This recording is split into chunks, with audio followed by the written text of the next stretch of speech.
Yeah, and then if you faint from that, and it's like lasts like a year or two, and then it's fine. But it was, yeah, and so that's what I had in the, one of the drugs was like, you can do to make sure you don't faint anymore. You could take it into, that was like just turning 40 at the time. I was dealing with this health issue. Why do you deal with it? I just speak loud. No, it's. Oh, I bet you it is. Thank you. Somebody's got the computer audio on. We're gonna keep you all out in the room. Now it's off. It's on. Somebody still got it on. I do. Teppy, turn off your microphone. You gotta get it.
Good morning. My name is Bill Roth, and this is the April meeting of the Kane County Board, and it is currently 9:53. Start the meeting. Call to order. Roll call, please. Abaticola here. Allen? Present. Arroyo? Row here. Bates? Bates here. Garcia? Garcia here. Gripe? Gripe here remotely. Gums? Iqbal?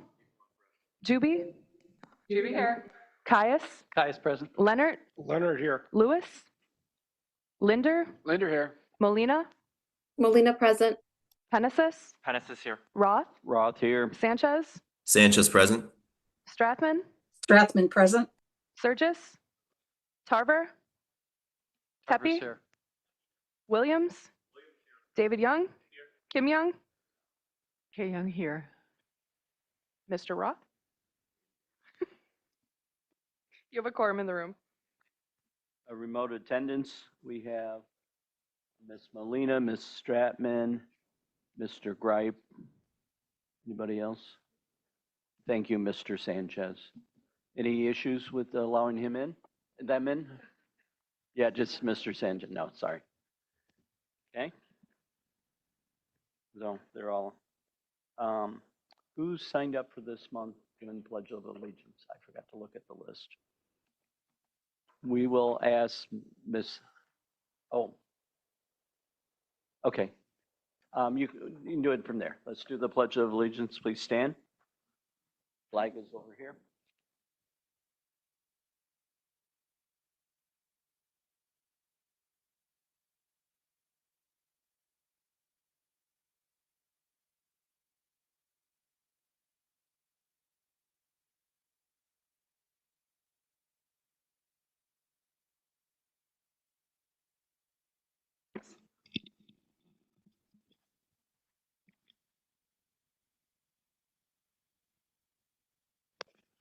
I'm going to read this so it doesn't go too long.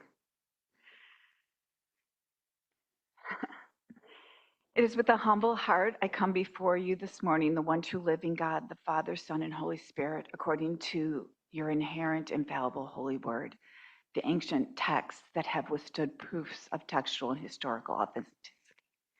and gratify the intellectual rigor of the most brilliant minds. I come before you, a sinful woman saved by grace in full obedience according to your will. According to Leviticus 19 and Mark 12, I ask you to grow us to be a loving people, that each person that calls Kane County home would love their neighbor. According to Exodus 22 and James 1, I call out to you this morning asking you to place a shield of protection around children in our foster care system, around the foster families and nonprofits who care for them, and around the children who live in unsafe conditions and are afraid today. Would you bring the truth to light today so that they can find safety and security, as every child is entitled to a healthy childhood? I ask you for an extra measure of grace and generosity on foster children graduating from high school next month. Keep them close to you so that they have a future very different than their past. According to Psalm 127 and Colossians 3, encourage the parents of Kane County who are at home this morning and caring for children in childcare centers, raising future adults. Give those who are frustrated or without support an extra measure of patience and gentleness.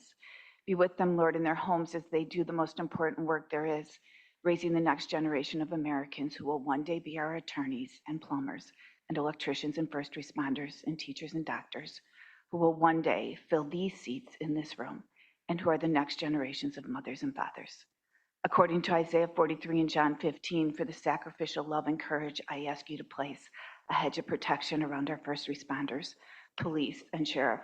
Protect their families, protect their staff, lighten their load, and give us even more grateful hearts for their service to all of us.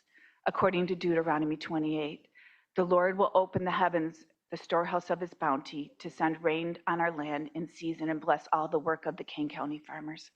I am asking, according to your will, most generous Heavenly Father, to provide our farmers with a banner year of harvest and good health. I thank you for each of them and what they continue to contribute to our culture and our lives.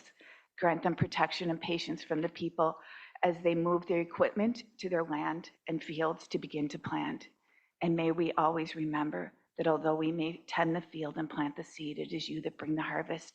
Bring a great harvest for each of them in 2026. And I ask you, Father, for an extra measure of blessing on the staff of this county as they do the work of the people. Will you bless their people, their families, and their dreams? We thank you for each of them and the sacrifice they make to serve our community. There is no one greater than you, and there's no one more powerful than you, and you rule the universe with no effort, and yet you command us to pray for those in authority over us, regardless of who they are. So I pray for our president and our governor this morning. Will you give them good health and great wisdom, to both President Trump and Governor Pritzker? For through our votes, you have placed them in these positions. Would you give them humble hearts and a reverence for you? Would you close every door of any opportunity or decision that is not beneficial for the people of Kane County, and open every door of prosperity and freedom that benefits us? For all senators and representatives serving this great state, for wisdom and for protection, for Madam Chair, and for every board member seated in this room and on Zoom, would you grant us great favor and wisdom to make decisions, sometimes beyond who we are and what we know, but for the benefit of the people, the business, the farmers, and the land of Kane County? I ask all of this with great humility and in the name of Jesus Christ. Amen. Thank you, Ms. Lepepper. Can I get approval for the minutes from March 10th, please? Mr.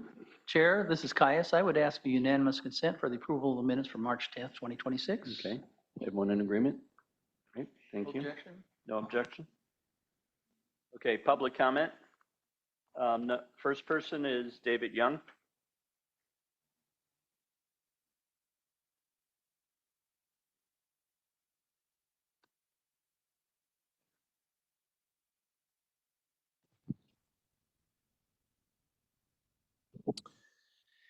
The First Amendment prohibits government officials from using the power of their office to chill, punish, or suppress disfavored viewpoints. FOIA records show that Mavis Bates and Chris Caius made a call to action from their county board email simply because they disagreed with viewpoints shared by a person speaking during public comment. Right here. Mavis Bates from FOIA email said, "Would you like to come to one of our meetings and do some public speaking about this? Our next board meeting is this date. If you don't want to speak, I will plan to do it myself. Life is still good, in spite of people like him. I have spoken with our state's attorney about censoring him.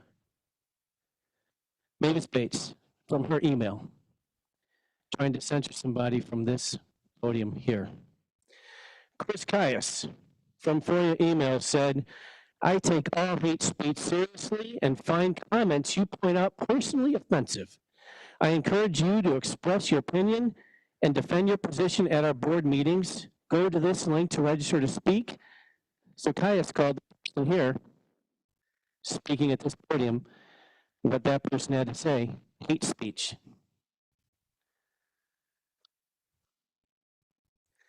So Bates and Caius, they do not receive a First Amendment shield simply because their conduct occurred in response to constituent communications.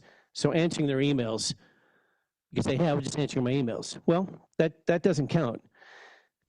Did the official use government official or governmental authority or resources in a way that would deter protected speech? That's the question. When board members respond from their official email accounts, reference their official role, speak on government business, and encourage public action because of a speaker's viewpoint, they are acting under color of law, not as private citizens. This matters because government speech may not be used to punish or chill protected private speech. An official's own First Amendment rights do not include the right to orchestrate retaliation or weaponize government channels to deter participation in a public forum. I consider this hate speech. Come speak against it. That's a problem. This phrasing is not neutral commentary. It does three significant things. One, labels protected speech as hate speech. Two, signals official condemnation of a particular viewpoint.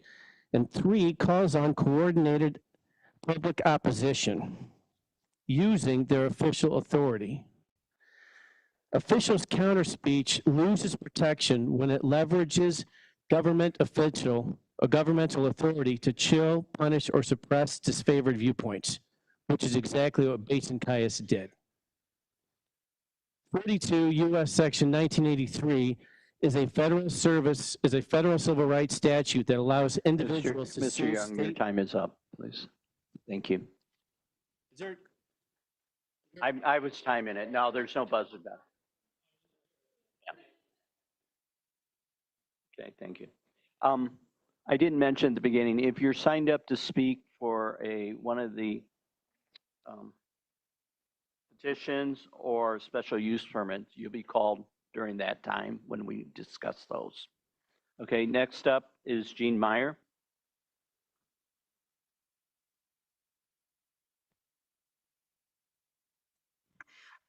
The U.S. Supreme Court ruled years ago the difference between a conviction and a preference. If you have a conviction, you're willing to stand alone and stand even if victory is not assured.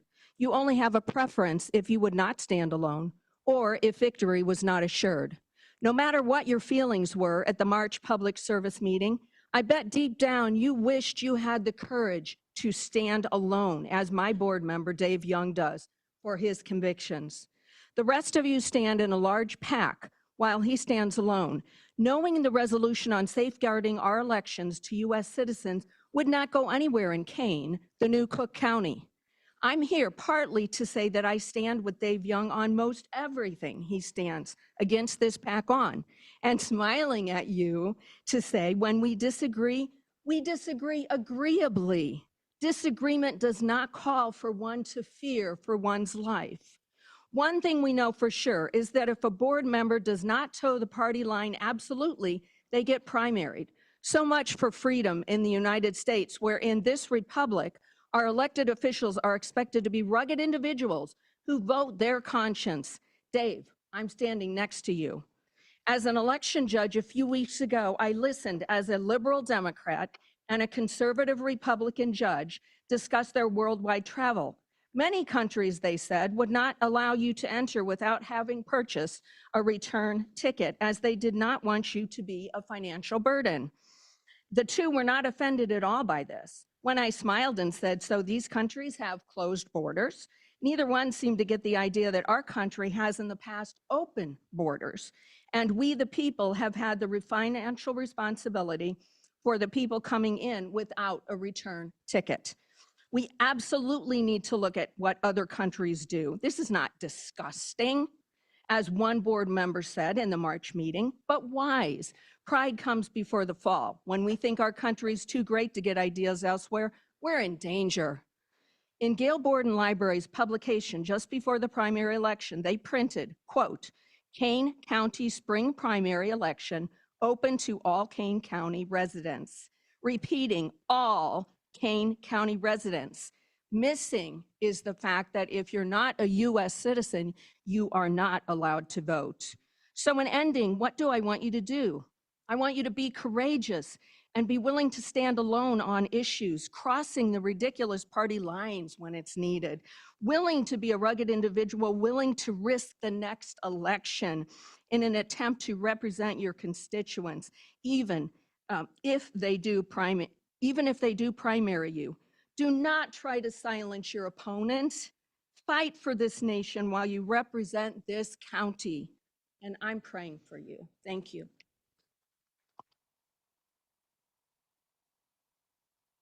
Thank you, Ms. Myers. Next up is Brian Anderson.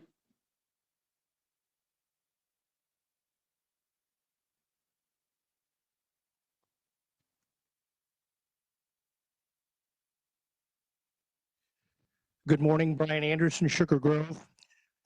First, I just want to start out by acknowledgement of good work.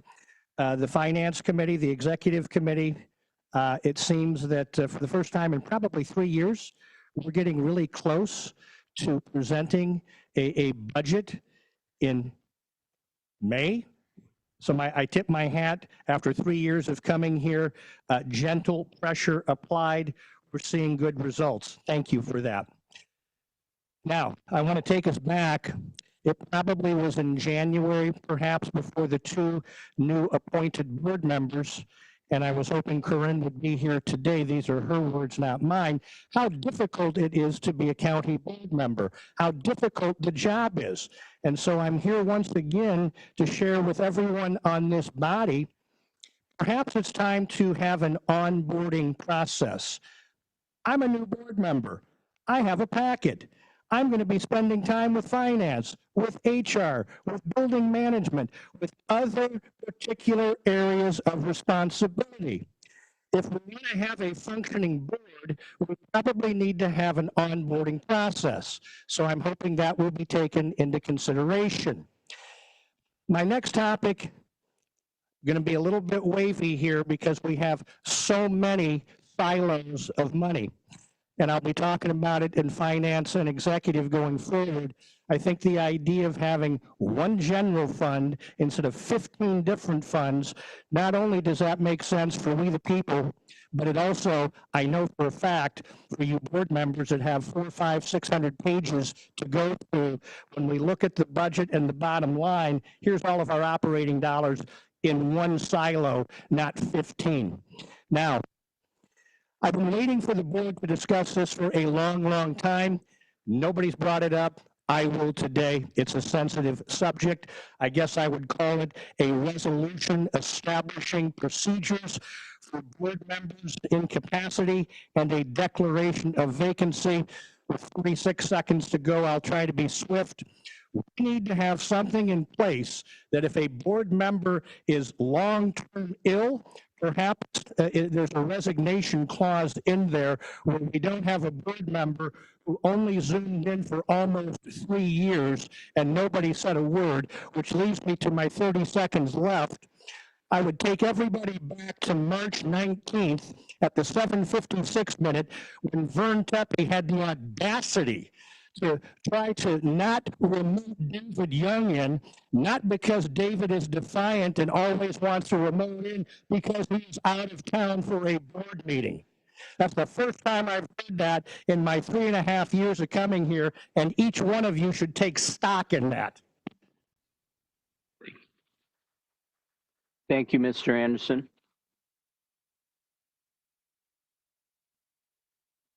Next up is Mike Myers.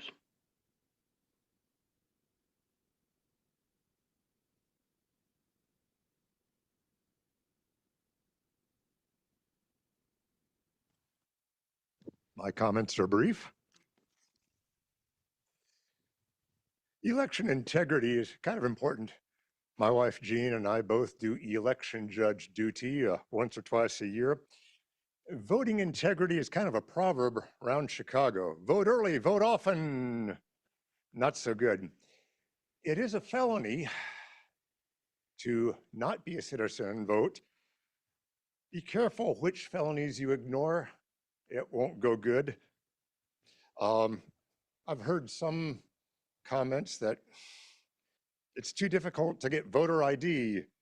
It's important if you want a bank account, if you want to go flying, you want to rent a car, get a hotel, like after you've recently been married, not impossible. If it's important, you're going to do it. Last item, citizens should vote. Thank you.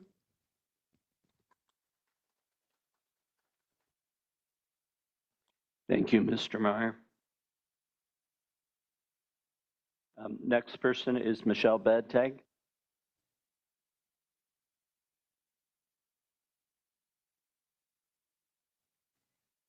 Hi, I'm Michelle Bettag. I'm here to speak again about the responsible bidder ordinance. This was adopted August 2023.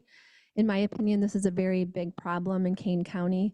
We are being forced to spend a third more in these jobs that we're doing here, even though we're $6 million in the hole right now.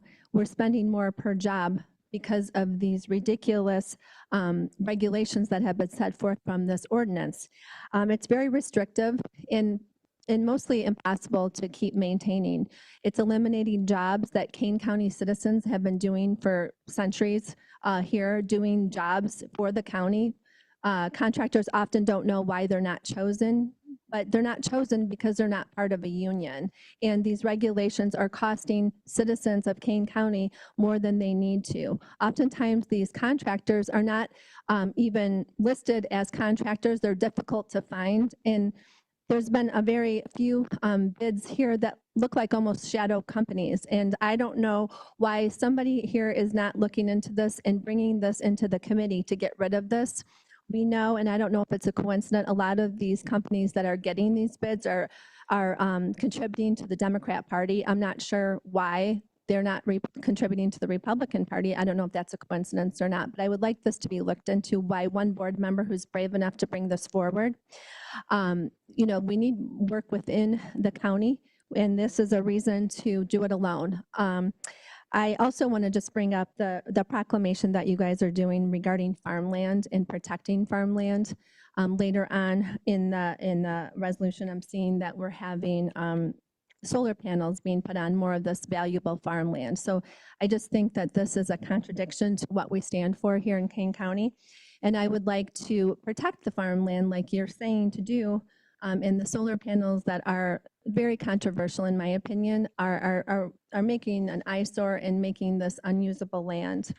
I think in the future, if we can work together as a party, it's sad to see that, I know back when this responsible bidder ordinance was voted on, and a very, very good board member, I won't bring up his name, but most of you probably know who voted against it, was primaried. And, the chair lady has been behind doing a lot of this, primarying people that don't go and say yes, being yes men. It's very damaging when we lose good board members to political disgusting play. So anyway, I just want to keep that in mind. And I know a lot of you survived the primary despite the fact that you don't always say yes. And I thank you for that.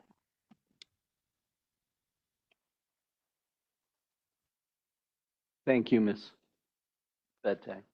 Okay. We had Matt Dingledine signed up. Is he here in the audience today? Okay, going once, going twice, gone. That's all who I have signed up for public comment other than for petitions. Is there anyone we miss? One more? Oh, sorry. Janine, sorry about that.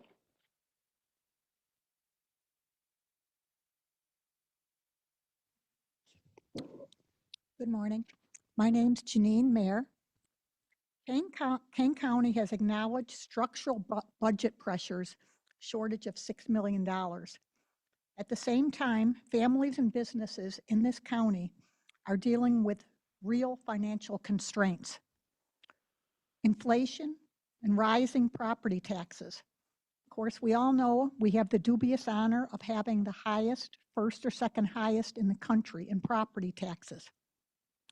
Yet on today's agenda, we see cost of living increases, additional appropriations, and multiple items labeled as emergency spending. Let's talk in real numbers. Even a 3% increase across county payrolls translates into hundreds of thousands of dollars to over $1 million actually, an additional ongoing expense every year. That's a permanent compounding spending. Residents should not have to piece this together across multiple agenda items. The board should be clearly presenting the total annual impact of all compensation increases, including benefits and pension costs, the total amount added this year through emergency appropriations, and whether this is net new spending without offsets elsewhere in the budget. Because when emergency spending happens repeatedly, it's no longer an emergency, it's a pattern, and it affects spending beyond what was originally planned.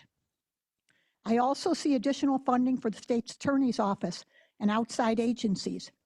Residents should be clearly told what caused these funding shortfalls, whether they are one-time or recurring increases, and what measurable outcomes are tied to these dollars.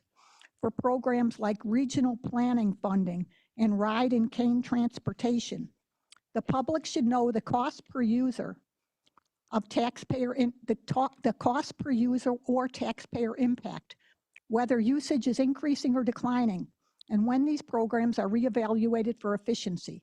This is basic financial discipline. Every household, every business must make trade-offs, must prioritize, must live within a budget. Government should be doing the same. And finally, transparency.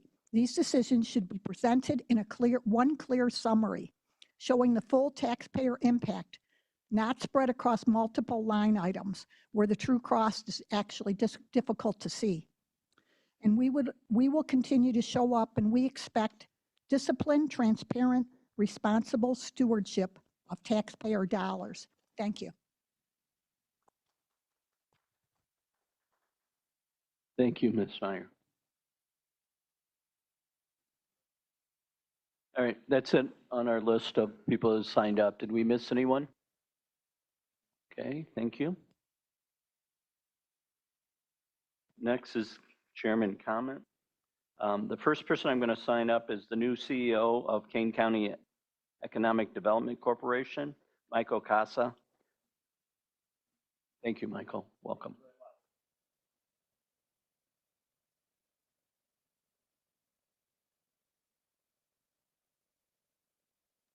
Mike's not on. Thank you. I'll try again. Thank you very much. And I wanted to come here today to introduce myself. Today is day 10 for me on the job as CEO of the Kane County Economic Development Corporation. On behalf of our chairman, Austin Dempsey, and the EDC team, we want to express our appreciation to the Kane County Board for your tremendous support. And I'm personally grateful to the EDC for giving me this opportunity. Kane County is well positioned to build a world-class economic development program that will result in job growth through business retention and expansion, as well as business attraction. This economic activity throughout the county will benefit all sectors of our local economy: industrial, office, medical, commercial, agricultural, and residential, and it will grow the tax base. We will begin telling Kane County's story through an aggressive marketing program, reaching out to brokers, developers, site consultants, and corporate real estate managers, basically the decision makers. This will include building out a new website, utilizing social media, and paid advertising in business and real estate publications. We will also work with state and local workforce development stakeholders, including our education partners.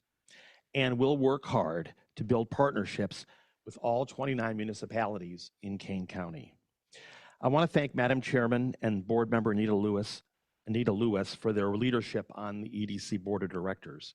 And also thanks to your Community Development Department for all the time they put in helping to get the EDC up and running. I look forward to coming before you in the months ahead to report on our progress. Thank you very much.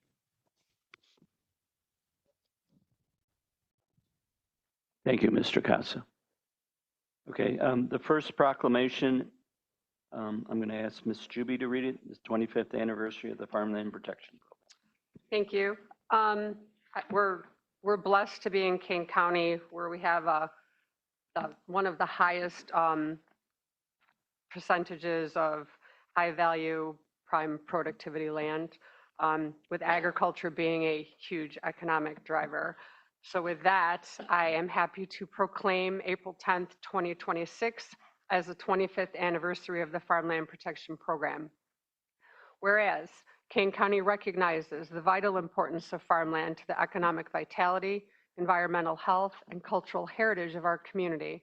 And whereas Kane County is home to some of the most productive agricultural land in the state of Illinois, and farming continues to play a significant role in the county's economy, food system, and rural character.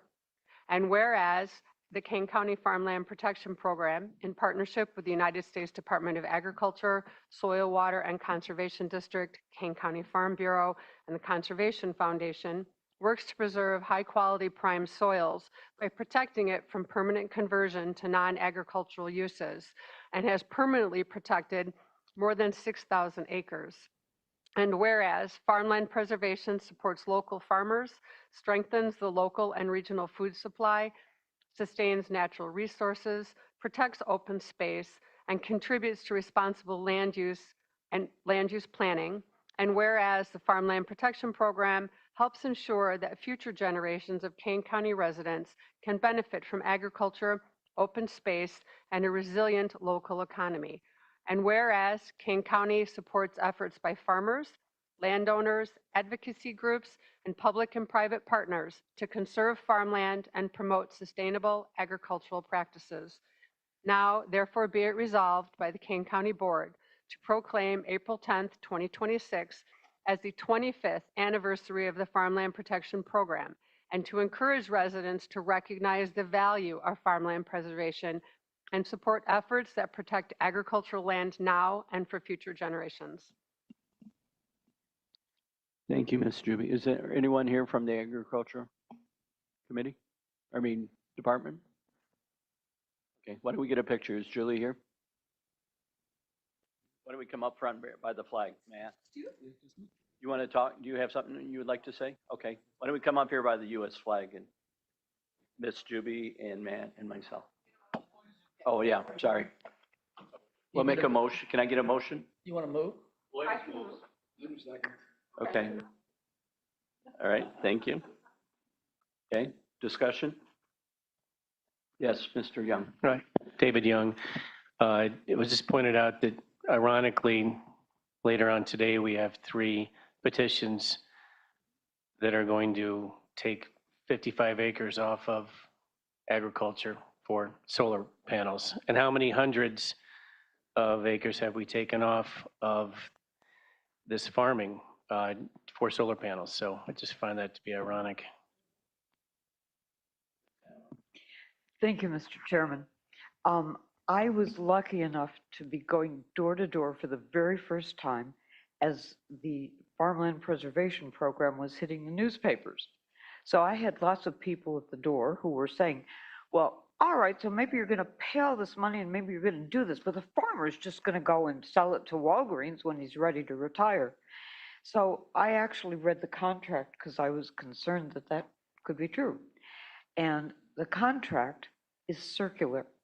If any of us have a question about how that land might be used or is being used, we can go right to a court, any one of us, and we can wave the document in the air and say, this is a promise that was made in this contract.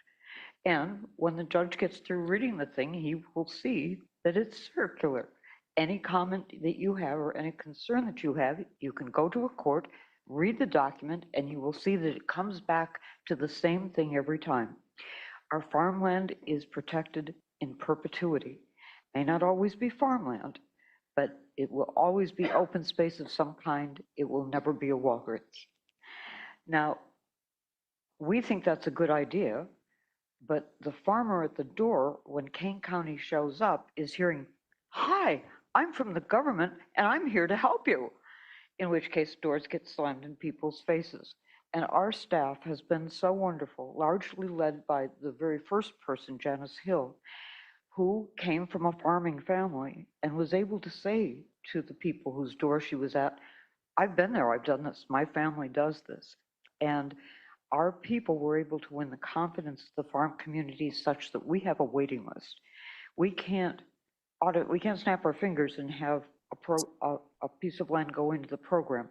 It has to leap through many hoops, and we have to have our federal funding already lined up, which is one of the things we work very hard on, is to have our own fund of money, because the feds will not give you money unless you have matching funds.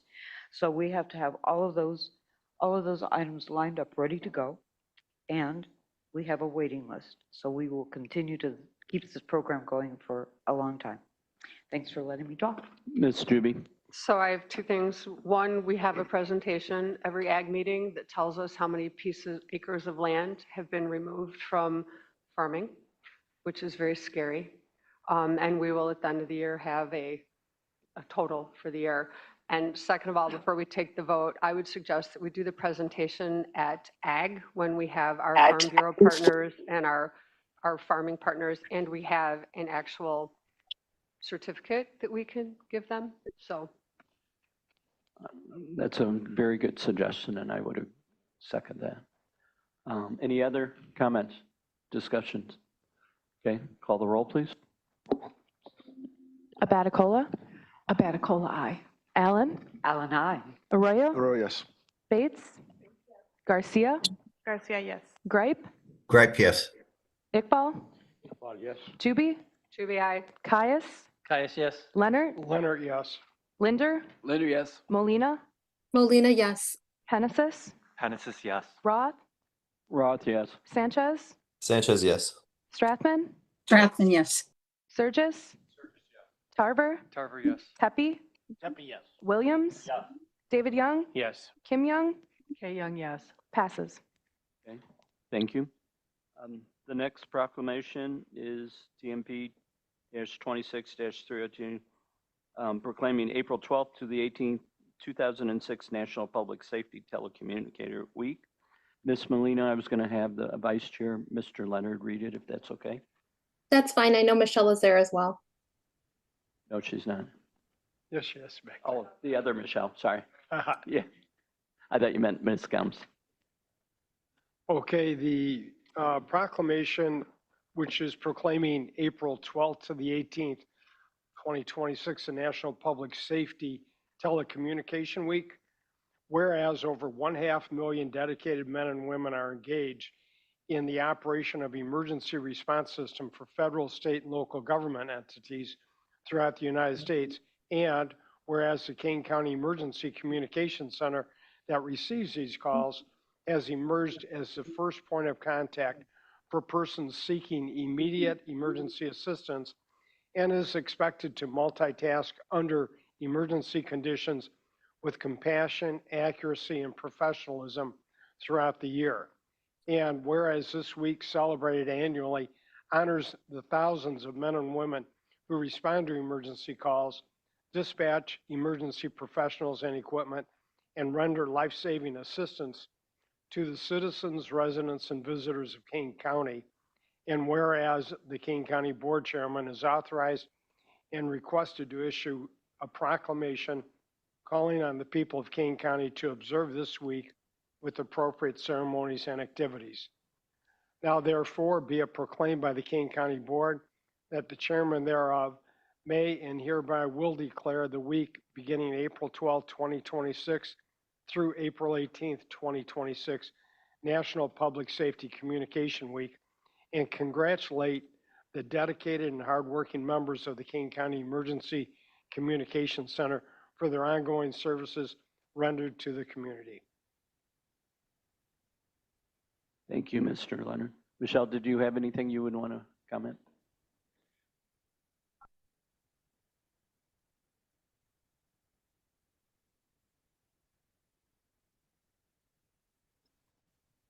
Good morning. Thank you so much for the proclamation. I just want to add that this week is about recognizing the voices behind the headset, the individuals who answer every call for help, no matter what the situation is.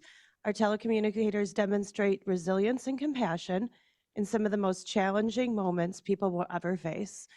It's important that we take time to thank them and acknowledge the incredible impact that they have on our community and our team.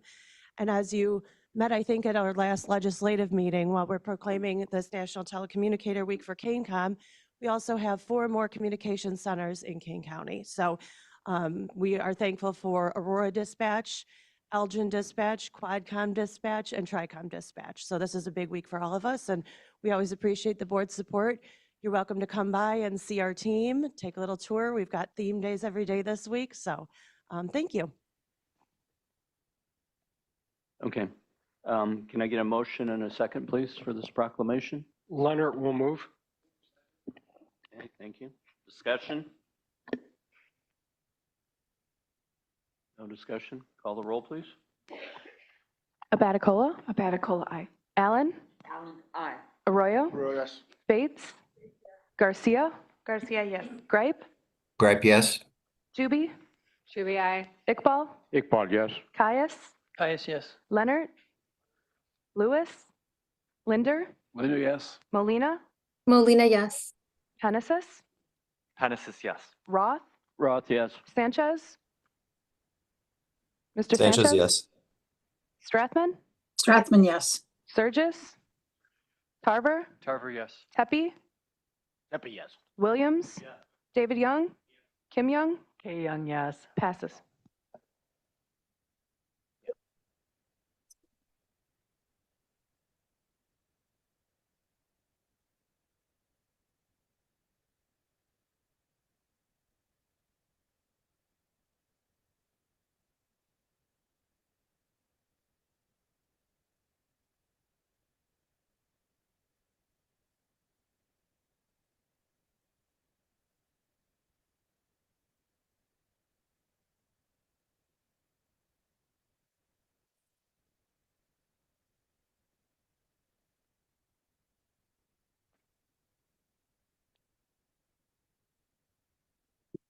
Okay.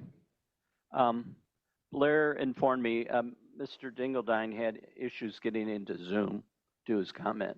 Is the board willing to go back to let him do his comment? No? Okay. All right, we can get him. We can do it. Let me know when he's on. Mr. Dingledime, you are muted. Oh, there you are. You're good to go. Mr. Dingledine, you have 3 minutes or less. Thank you kindly. I appreciate the suspension of the order to accommodate my comments. I am here on a little bit lighter note than voter registration and taxation. This is a matter that I do look forward to bringing to the Environmental Committee as well. This is a matter of water conservation for the county, and it is an important time of year for people to remember that while this is a very green time of year, a very verdant time, fertilizing lawns and gardens at the right time is a crucial matter for healthy lawns and healthier environments. And the best times to do that are in the early fall and late spring when growth of ornamental plants is at its peak. Fertilizing during the summer months and in the winter when plants are dormant due to heat, cold, and low precipitation can be wasteful and environmentally harmful. And during this time, unused fertilizer can wash away into groundwater, contributing to pollution. I'm bringing this to the board today and to the citizens of It's Kane changed out. County. It appears to be working. I just didn't roll it up because I didn't know what you needed. Oh, I will continue. No, keep going. Thank you. Unused fertilizer can wash away into groundwater, contributing to pollution. And at this time, there have been some very eloquent speakers today talking about land use and particularly the impacts of different types of development on agriculture.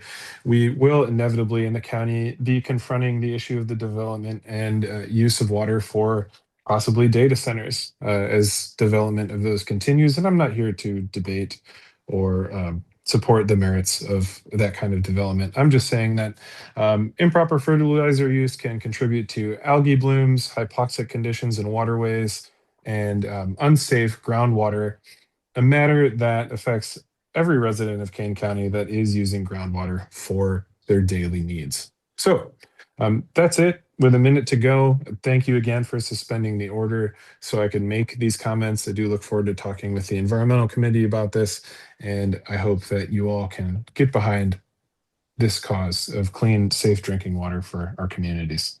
Thanks again. Thank you, Mr. Jingleman. On to the consent agenda. Does anyone on the board want to remove something from consent?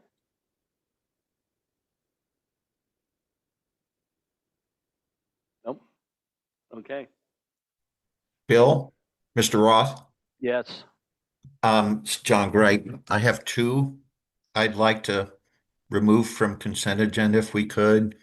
I think one of the sub rules, if you're remote, you can't remove them. No, just kidding. Just kidding. Which So they're two, not John? numbered, so I guess The resolution number, under which department, Jim? it's under, the first one is under, sorry, give me a second. Under agriculture. I'd like to remove both of those from consent. And then the last one is under executive, the first one, the agreement. Okay. That's it. Yeah. So you're over your limit by 50%. No. No. Okay. Okay. All right. Anybody else? Since we're not unanimous now. Okay. Can I get a motion and a second for all the consent items? Bates seconds. Okay. All right. Please call the roll. Abaticola? Abaticola, aye. Allen? Allen, aye. Arroyo? Arroyo, yes. Bates? Garcia? Garcia, yes. Gripe? Gripe, yes.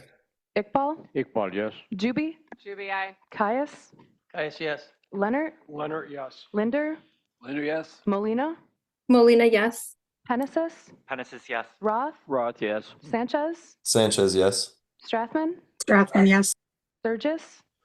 Tarver? Tarver, yes. Tepe? Tepe, yes. Williams? Yes. David Young? Yes. Kim Young? K Young, yes. Passes. Thank you. All right, Mr. Gripe, you're up. The first one, resolution 26-154. Okay, so the both of these Wait, are. hang on a second. Yes, go Sure. ahead, Mr. Young. Do we need a motion? Okay, we need a motion. Caius would move. Okay, Caius, make the motion, and Alan seconds. Okay, thank you. Okay, thank you, Mr. Discussion. Roth. Yeah. So this could probably be answered with once I state what my concerns are, but my concerns are not with the Ag Committee. My concerns are that whatever resources are used to create what these resolutions are describing, I don't know if I was a farmer, if I would consider the Ag Committee on the county board. And again, I'm not impugning the Ag Committee. They're great. Chair is great. It's all great. But I don't know that we're the best place, or would a farmer think of contacting the Ag Committee on the county board to get information or help with what they plant and how they do it. I might go to some of the other organizations. So maybe somebody can help me understand that, so I don't have a fundamental problem with offering help. I'm just thinking that maybe the Ag Committee is not the place where most farmers would think to go, or at any rate, that's my concern with those two. Ms. Juby? Yes, so we have a very, very strong outreach that we do through the Ag Committee and Development Department, and especially through our contractors that the Delta Institute camps and New Venture Advisors. So we have worked on that relationship for a long time, John, and they actually do. They do have a seat at the table in a lot of the subgroups and a lot of the planning. So we are actually very important to our farmers, and they do look to us. And when we don't feel that we have the output that we feel we should, we are proactive and we go contact them. And so we're very lucky to have the consultants that we have who have had longstanding relationships with our farmers, who have built up trust and respect. And we have a lot of excellent relationships with our partners, the Farm Bureau and with the extension and with water and soil. So I will tell you the answer. You do not need to be concerned. This is a good place for this to happen. Okay, thank you, Ms. Juby. If I may respond, Mr. Roth, and Yes, every go ahead. concern I had on both parts of this have now dissipated. So I'm totally fine with it, and I appreciate taking the time to pull them off of consent. Or no, to keep them on consent, you mean? Oh, okay. All right. All right. So can we have to vote on each one separately? Okay. So the first one, we need a motion again, or Juby moves. I think I moved Gripe on it. second. Christine, We was already it? moved? No, it already moved. Caius and Oh, I Allen thought we second. moved. Okay. Any other discussion? And call the roll, please. Abaticola, Abaticola, aye. Allen, Arroyo, Bates, Garcia, Garcia, yes. Gripe, Gripe, yes. Iqbal, Iqbal, yes. Juby, Juby, aye. Caius, Caius, yes. Leonard, Leonard, yes. Linder, Linder, yes. Molina, Molina, yes.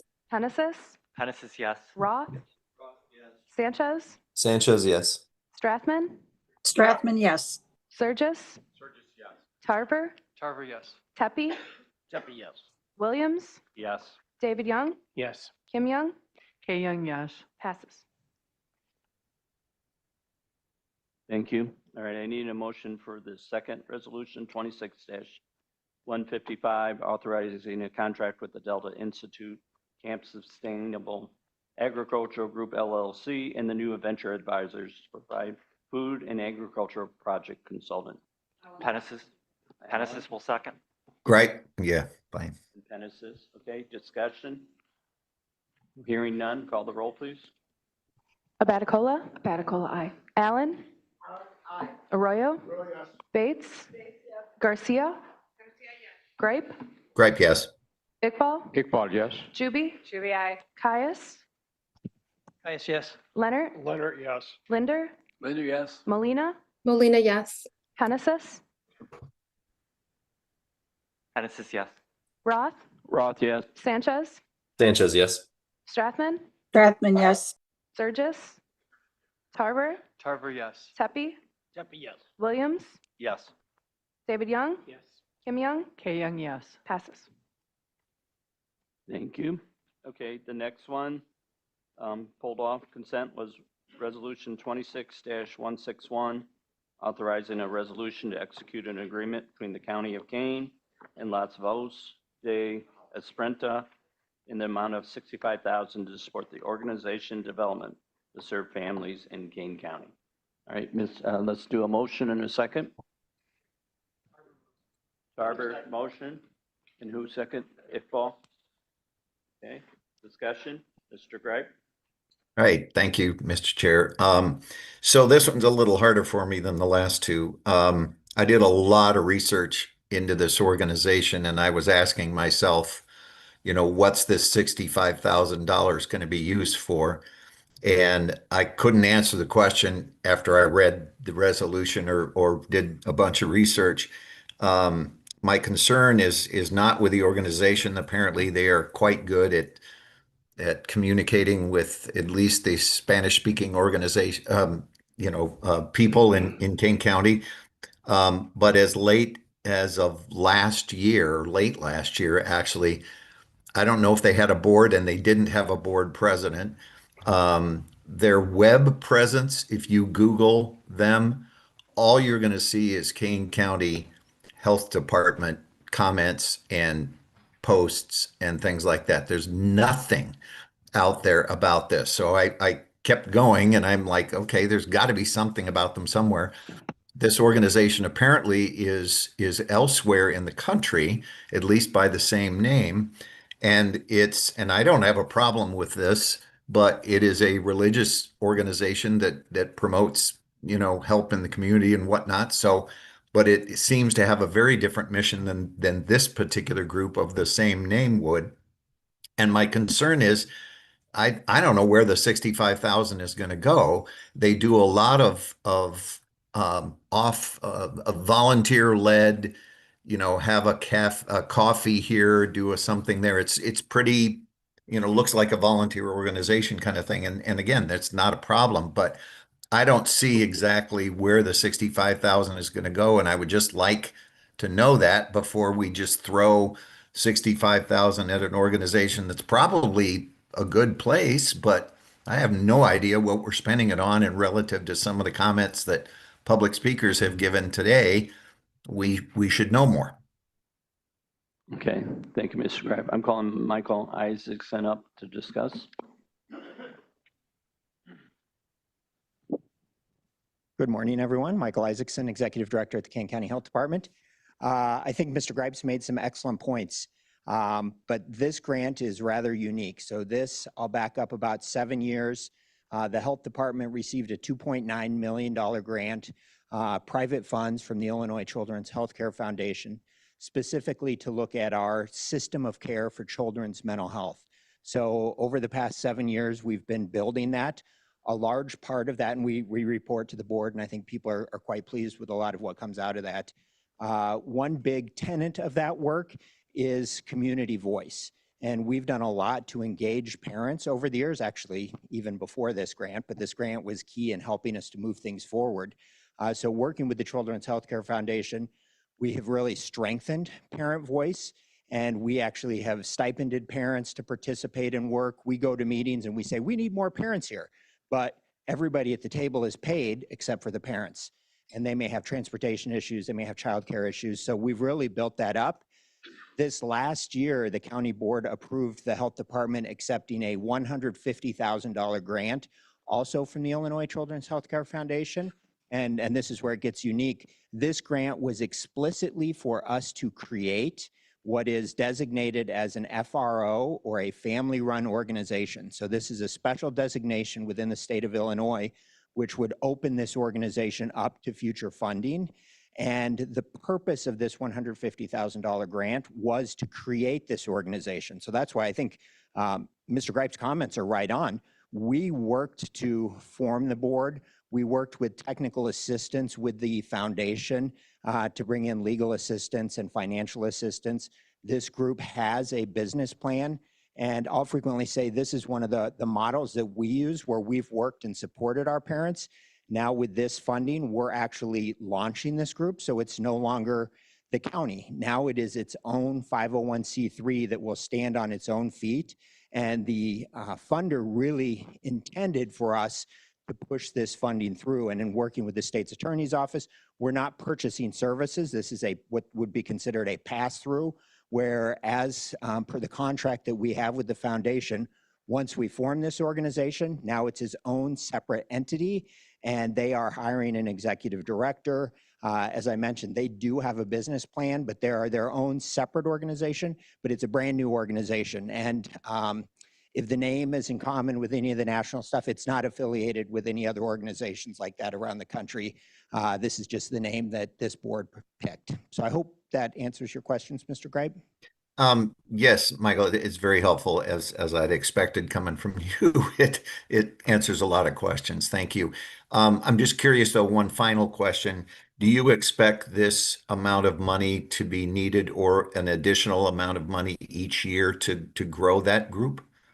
No, well, I actually won't speak for that group, but in terms of the county's responsibility, This one-time grant is really to launch it. So now it's its own entity and it's responsible for maintaining itself. So I do not see the county having any need to continue to fund this organization.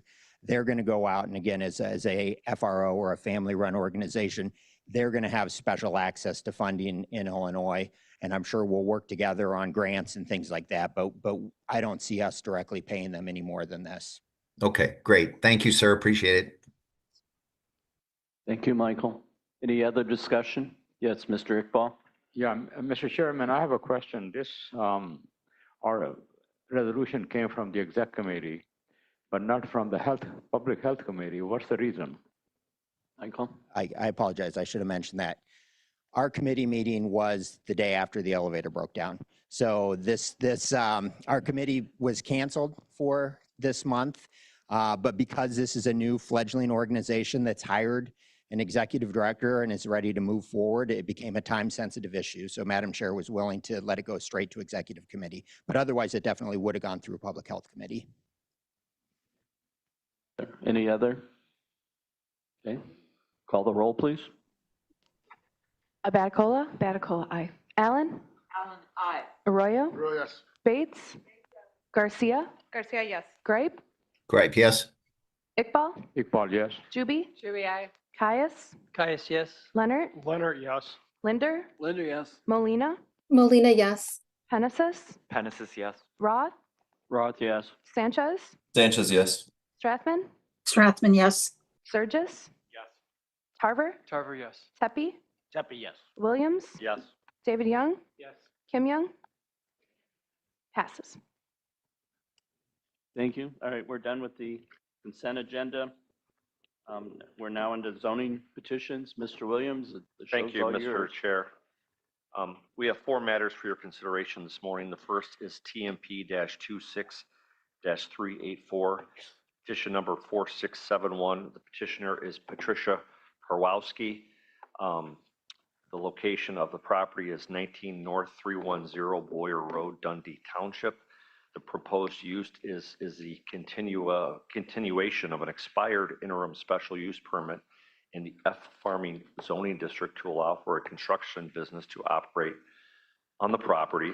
The 2040 plan indicates the property is resource management. There were objectors, namely the village of Algonquin and the neighbor.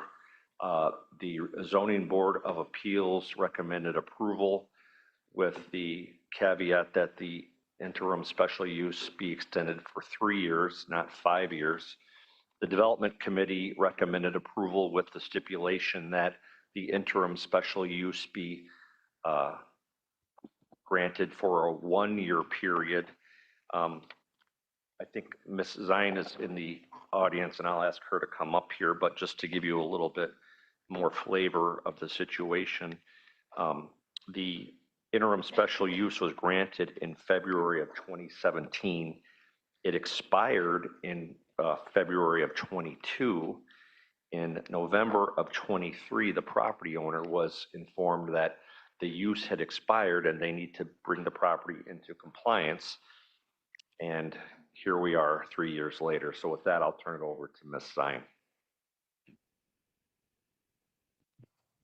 Hi, everyone. Natalie Zine, Building and Zoning Division Manager. Happy to answer any questions you might have. Madam Chair circulated a letter from the property owner that should all be in your inbox. I don't know if the petitioner is online and wants to address the board. Okay. No, I don't think she was able to be here today. Mr. Kais? Yes, thank you, Mr. Williams. We have one of the objectors here to present that signed up. Is there an objector here? Sue? Okay. I can't see. Is that appropriate? Yeah. Ma'am, would you like to address the board? Okay, please come on up.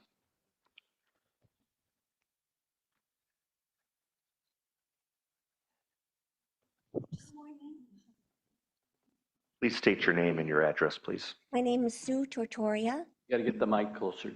My name is Sue Trattoria. I live at 19N 312 Boyer Road in Dundee. I'm the south side of the Kowalskis.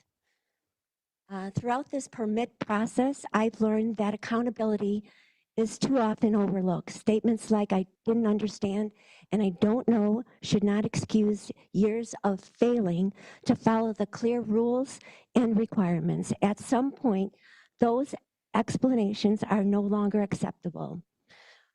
This has been going on for 9 years, and with all the excavating that was done for the business road, what they did was raise their property level, the grade, 3 to 4 feet, which is against Illinois drainage law. The Illinois drainage law clearly states that a property cannot be altered in a way that redirects the natural flow of water, causing damage to neighboring land. We were flooded completely for 7 years. I could not use my back 3 acres of property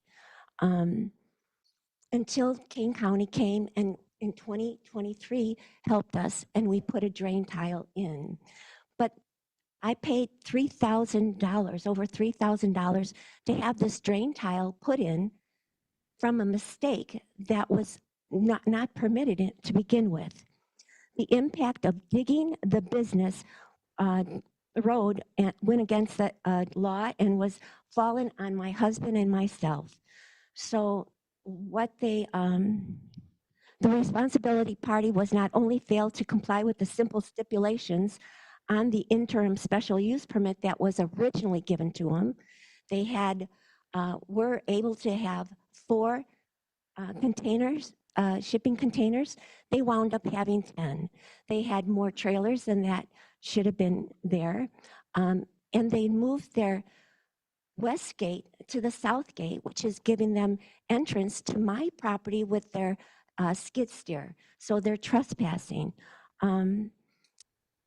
This is so unfair and it's not right. If they're not following the stipulations from the first permit, why do you think that they'll follow the stipulations for the second permit?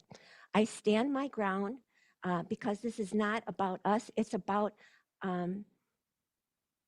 enforcing the rules, and it's about doing the right thing. Enforcing the rules is 9 years too late for Tony and I. The loss that we've got, we lost 23 mature trees from that flood. We were able to take down 6 of them, but we still have 16 trees to take down because they're completely dead from this flood.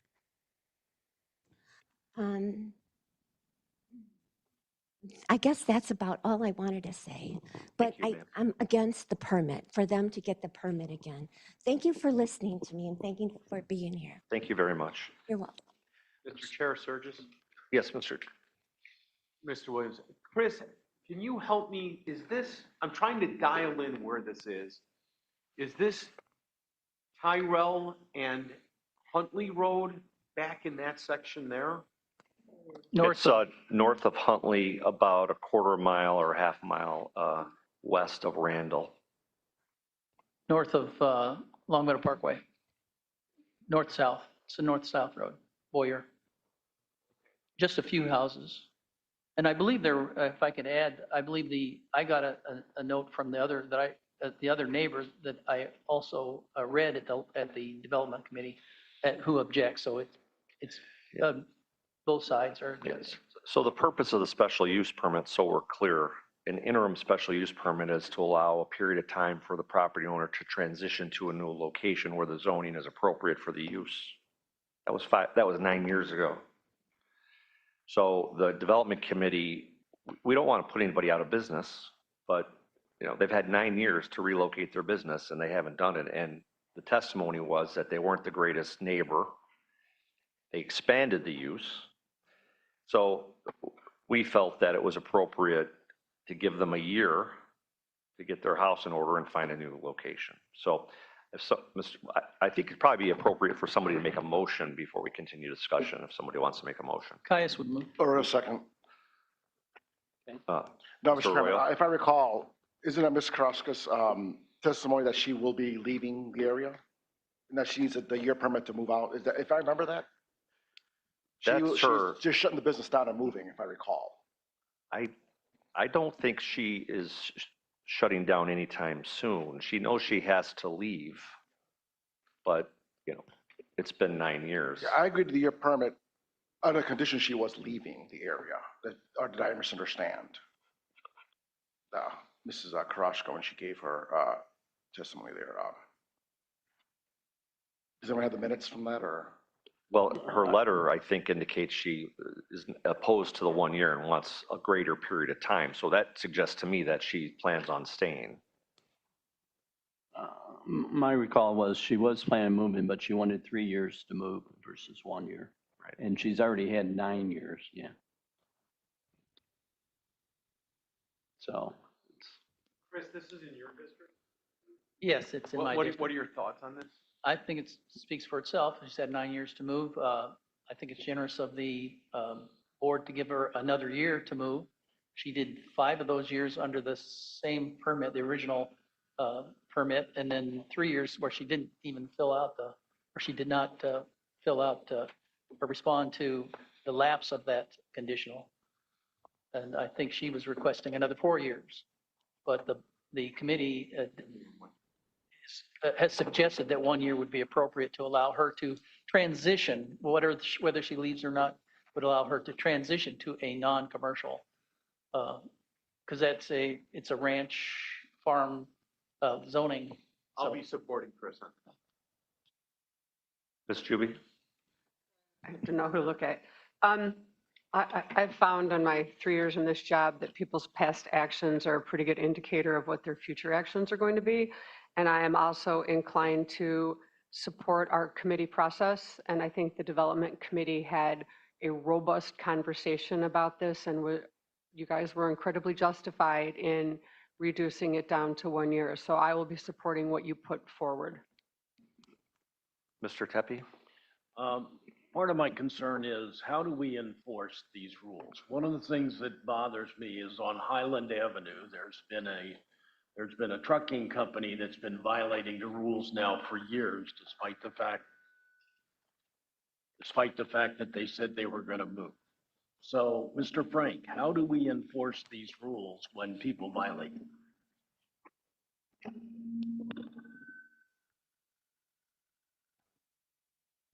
Much like anything else, I would guess there would be a litigation that would be filed. How and the specifics of that, I would need time to look up, but usually when we're talking about enforcement of special uses or land enforcement, usually it's a legal action. And if I may add to that, the violating the zoning ordinance is I believe it's a $500 a day fine. And then we can cease the use by injunctive relief through the courts. So the good news here is that some of the issues that have been affecting the neighbors have been remedied thanks to Ms. Walnick and Mr. Mall. I certainly am empathetic with the neighbor who's had to deal with this for 9 years. On the other hand, you know, it's only a year, so. It's only. And that's not a thrilling endorsement, Right. I know that. Full 8-year term on this board. I forgot what I was going to say. Great joke. Huh? So Mr. I would move that we we pass it for asking 1 year. For to 1 year? 1 year. The Is that what motion the on the request table is? is 1 year. Well, what I was going to point out is we do have a code enforcement team. There she is right there, along with a number of others who will be monitoring this through the year. So the And motion then is at to some point- extend it, the special use for 1 year. For 1 year. But at the end of the year, then the fines begin. So, and they will be monitoring it. And you're in support of that? Yes, that's what I am in support of. Mr. Leonard? Williams, I'm wondering with respect to the 1 year extension, if we don't approve that, what time does she have to get out before the $500 a day fine starts? Immediately. She's in violation. We Yeah. could cite her. $500 a day fine starts. We could or we have to? It's our option. Okay. Sure. Would it be appropriate to suggest 3 months? Yes. We'll extend for 3 months? Certainly could, yes. I will move that we amend this petition for a 3-month period of time. Leonard will second. Is that it? Any discussion on the amendment? Ms. Juby? What is the purpose of reducing it to 3 months? She asked for 5. The development committee or the zoning committee gave, or she asked for 3, the zoning committee gave her 5, development kicked it to 1. Why are we now reducing it to 90 days? She asked for 5, I believe. Right, she asked for 5. ZBA gave her 3. ZBA gave her Development 3. gave her 1. Gave her 1, and now this body is going against what our development committee thought and reducing it to 3 months without any of the benefit of the conversations that were had in the development committee. Okay.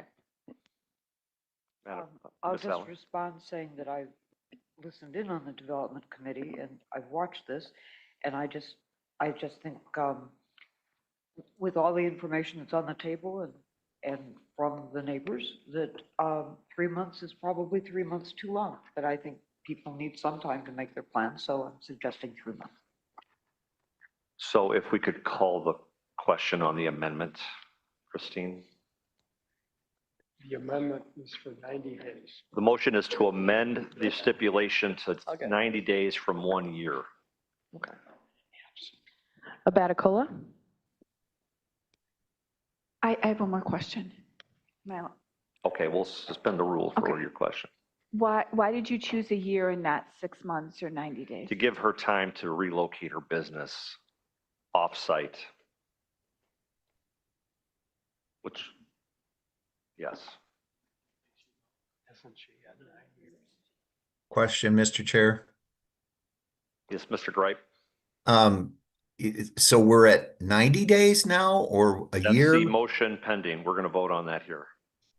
And the motion is to reduce it to 90 or increase it to 1 year? To reduce it to 90 days. Thank you. All right, let's call the question on the amendment. Abaticola. Abaticola, aye. Allen. Aye. Arroyo. No. Bates.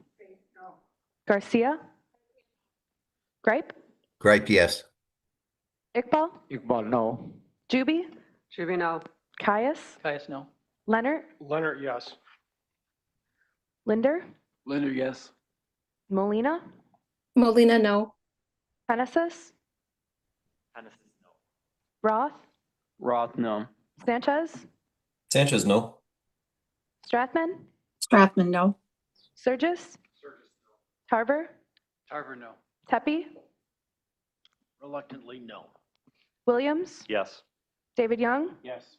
Kim Young. K. Young, no. Okay, it fails with Okay. 7 yeses. Mr. Linder? Ms. Juby made a point earlier on another matter that says that we've learned to predict people's behavior based on their past behavior. It looks like we're going to extend this to 1 year.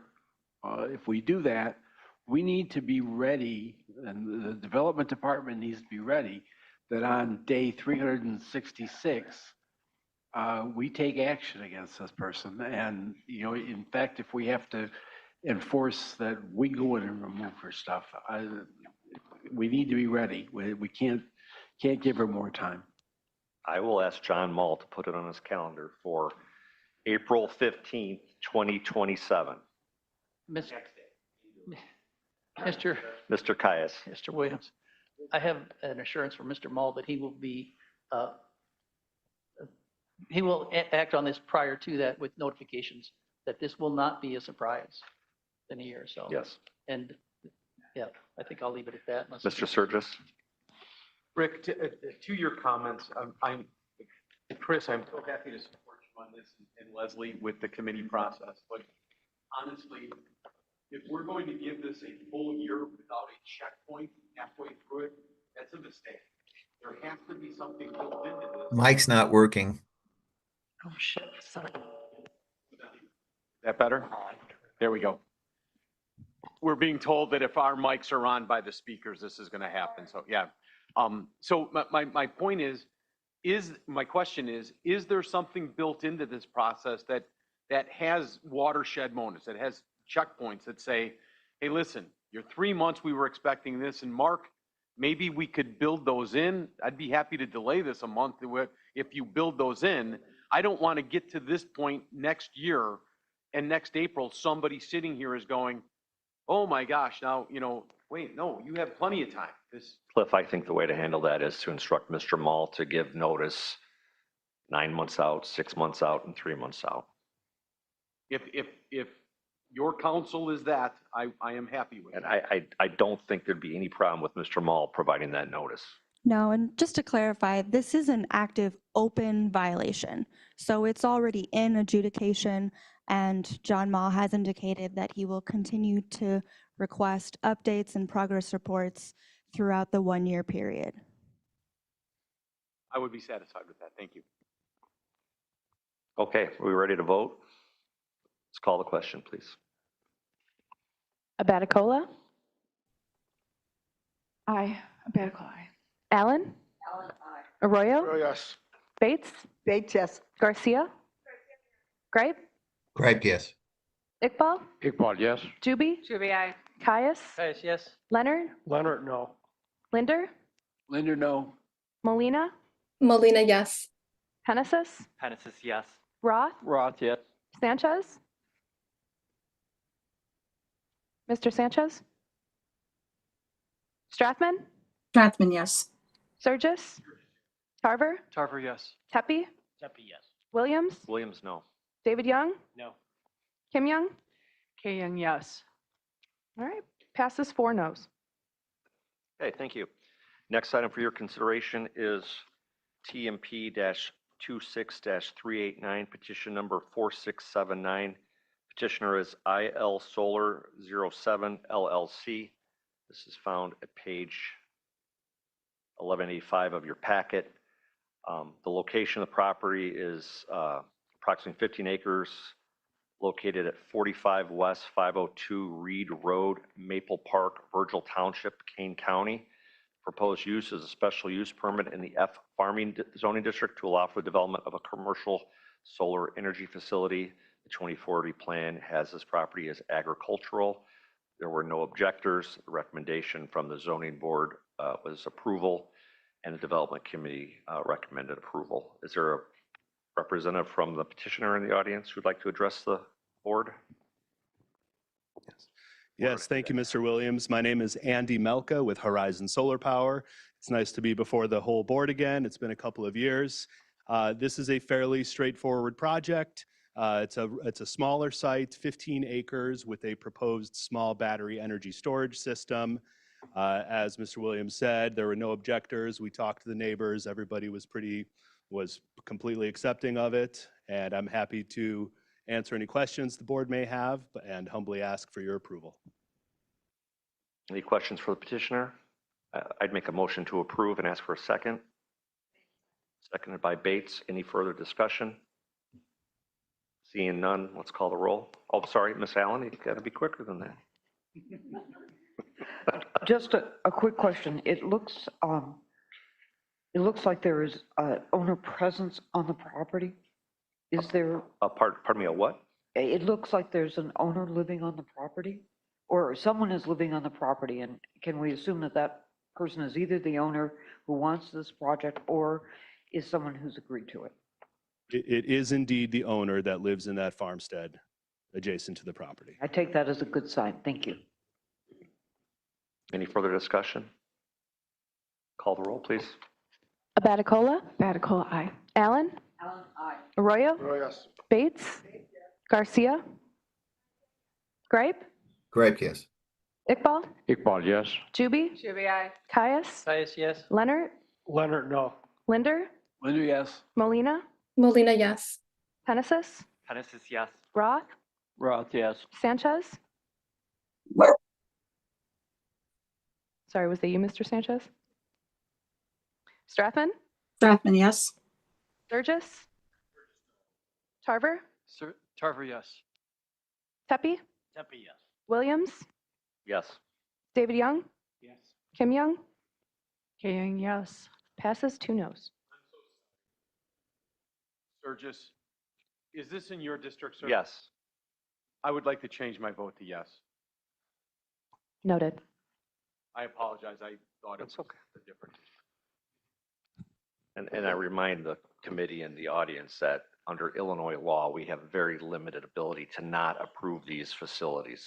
So the next item for your consideration is TMP-26-390, petition number 4680. Petitioner is IL Solar 08 LLC, located at page 1242 of your packet.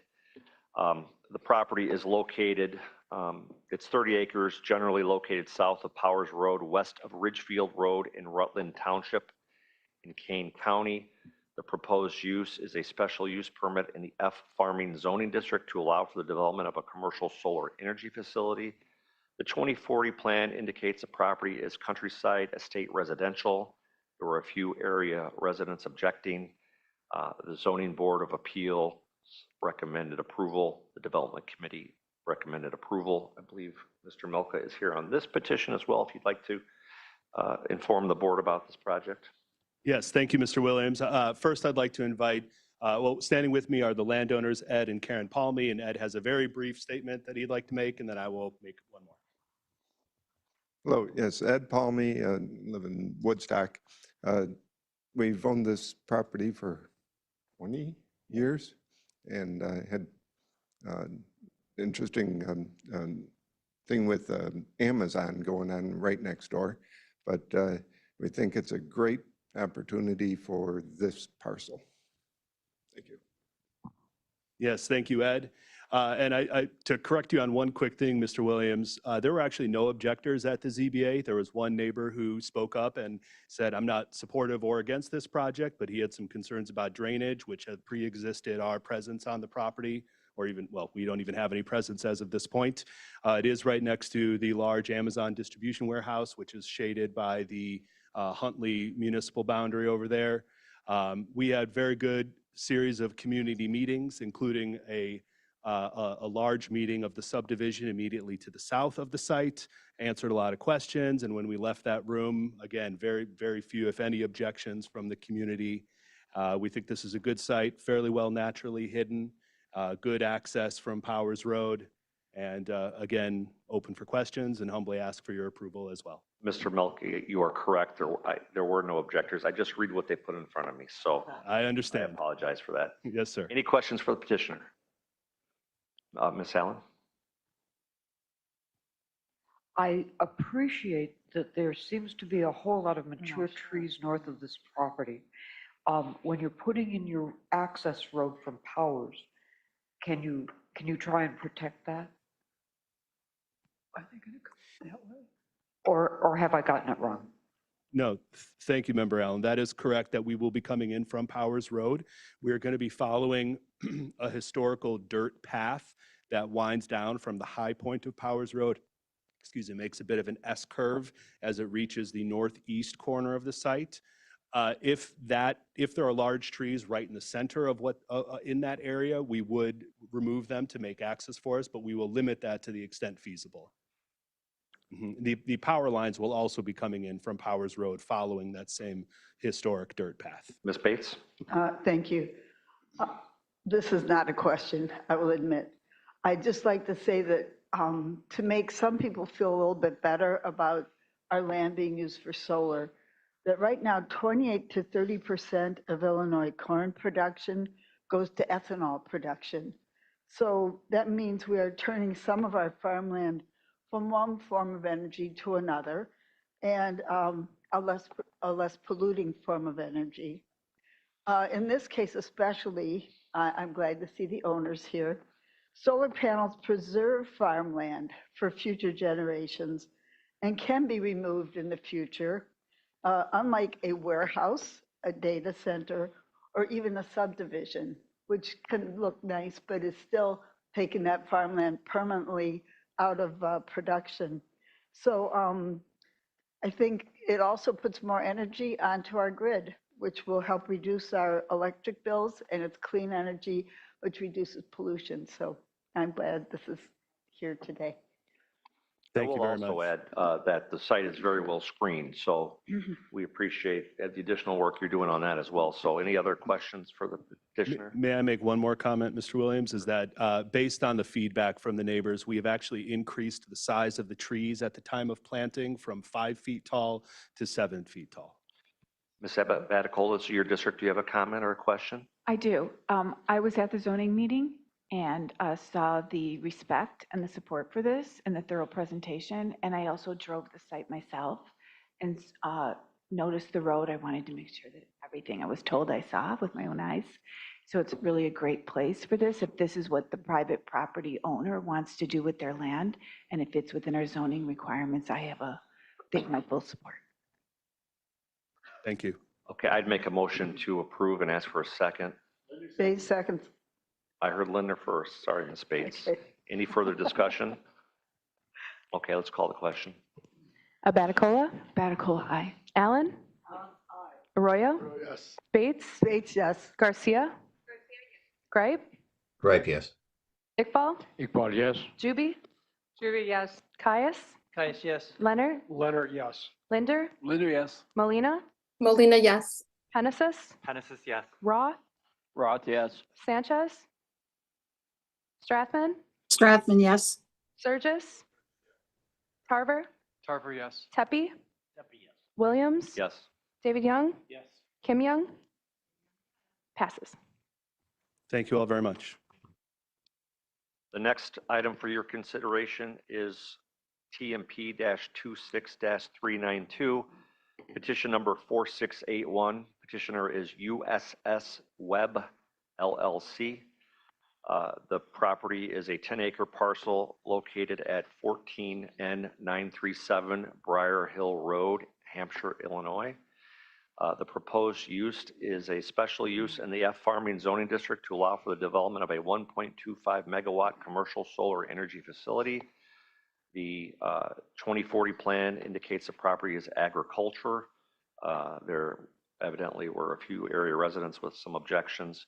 The zoning board recommended approval unanimously, and the development committee recommended approval with stipulations. Is there and the stipulation was vegetative screening consistent with the Kane County zoning ordinance shall be provided for any part of the commercial solar energy facility that is visible to the non-participating residents. Is there a representative of the petitioner here who'd like to address the board?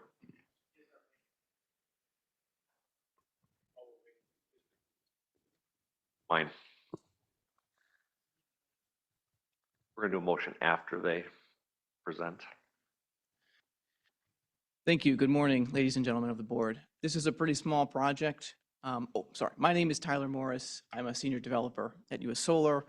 I reside at 8 Iroquois Drive in Clarendon Hills in Illinois. This is a pretty small project in the backyard of Mr. Webb, who's in attendance today. It's been his home for 50 years. We're using about 10 acres of his about 16 acre plot that he has. He's worked that ground for the majority of the time that he's been there. He's very well aware, and if you talk to him privately, he will tell you he's pretty confident that once we do our seeding underneath the panels, let it sit for 30 years without disturbance, that he's going to have good black dirt underneath there. Conversations about land use is very important, and we are the outsiders coming in, so I'd like to just reinforce to the board members here that we take it seriously. At the surface level, it does seem ironic that we are taking farmland out of production. That is true for a period of 30 to 40 years, depending on how long the system will be operational. I think it's appropriate to think about it as a long-term CRP contract with a much better economics for the landowners. In Mr. Webb's case, he has been a good steward, citizen of that land. He was there before the housing development moved into the west. So if something good comes his way, I think he is deserving of it. So with that, I ask your permission to approve this project as petitioned. Thank you. Is there any question for the petitioner? Is there anyone in the audience who wants to speak to this project? Okay, I'd entertain a motion. There's somebody over there. Sure. You may come up to the podium, please. Identify yourself and state your name and address for the record. Jerry Stashevsky. My address is 44W551. Can you get closer to the microphone? Jerry Stashevsky. My address is 44W551, Vulcaning Circle in Hampshire. I live across the street from the proposed commercial solar power facility. Can I begin? Yes, please. Okay. You gotta speak right in that microphone, sir. You could lift it up. You're a tall guy. Sure. Good morning. I ask you to vote against this application request, which jeopardizes the unique character, safety, property values, comfort, and well-being of our small rural farms and neighborhood. This property is not vacant land. It's prime agricultural soil and current crop production, precisely what the Kane County Farmland Protection Program honored just prior to this session. That reads, in part, Kane County is home to some of the most productive agricultural land in the state of Illinois, and farming continues to play a significant role in the county's economy, food system, and rural character. This project seeks to shoehorn a utility-scale industrial power plant between a small farm and a home, plus bisect two entrances to Briar Pine subdivision. According to Tyler Morris from USS Solar, the reason for the site choice was, and I quote, "This was the only property that responded to our solicitations," end quote. I'm not against renewable energy in principle, but argue this location. For example, the recently approved Tri-County Solar project in St. Charles was an ideal site, being on top of a former landfill with brownfield status. Also challenge the notion that solar panels don't create glare because they were designed to absorb it. In direct contradiction, under paragraph 4 of the Webb Solar Lease Memorandum, it states in part, I quote, "The facility to create, cause, increase, accentuate, otherwise contribute to the occurrence of light, shadows, flickering, glare, and reflection," end quote. The proposed 2,990 black glass electronic panels are the equivalent to 27 stories of one side of the Sears Tower in Chicago. On an east-west axis, this takes direct aim at my home. During the March 3rd ZBA meeting, committee meeting, member request for vegetative screening and new requirements to bury power lines omitting poles to lessen the visual impact was pushed back immediately as unnecessary. USS Solar instead wants the poles and high power lines to be rotated along Briar Hill Road using a utility easement to circumvent the bury requirements, defeating the entire objective.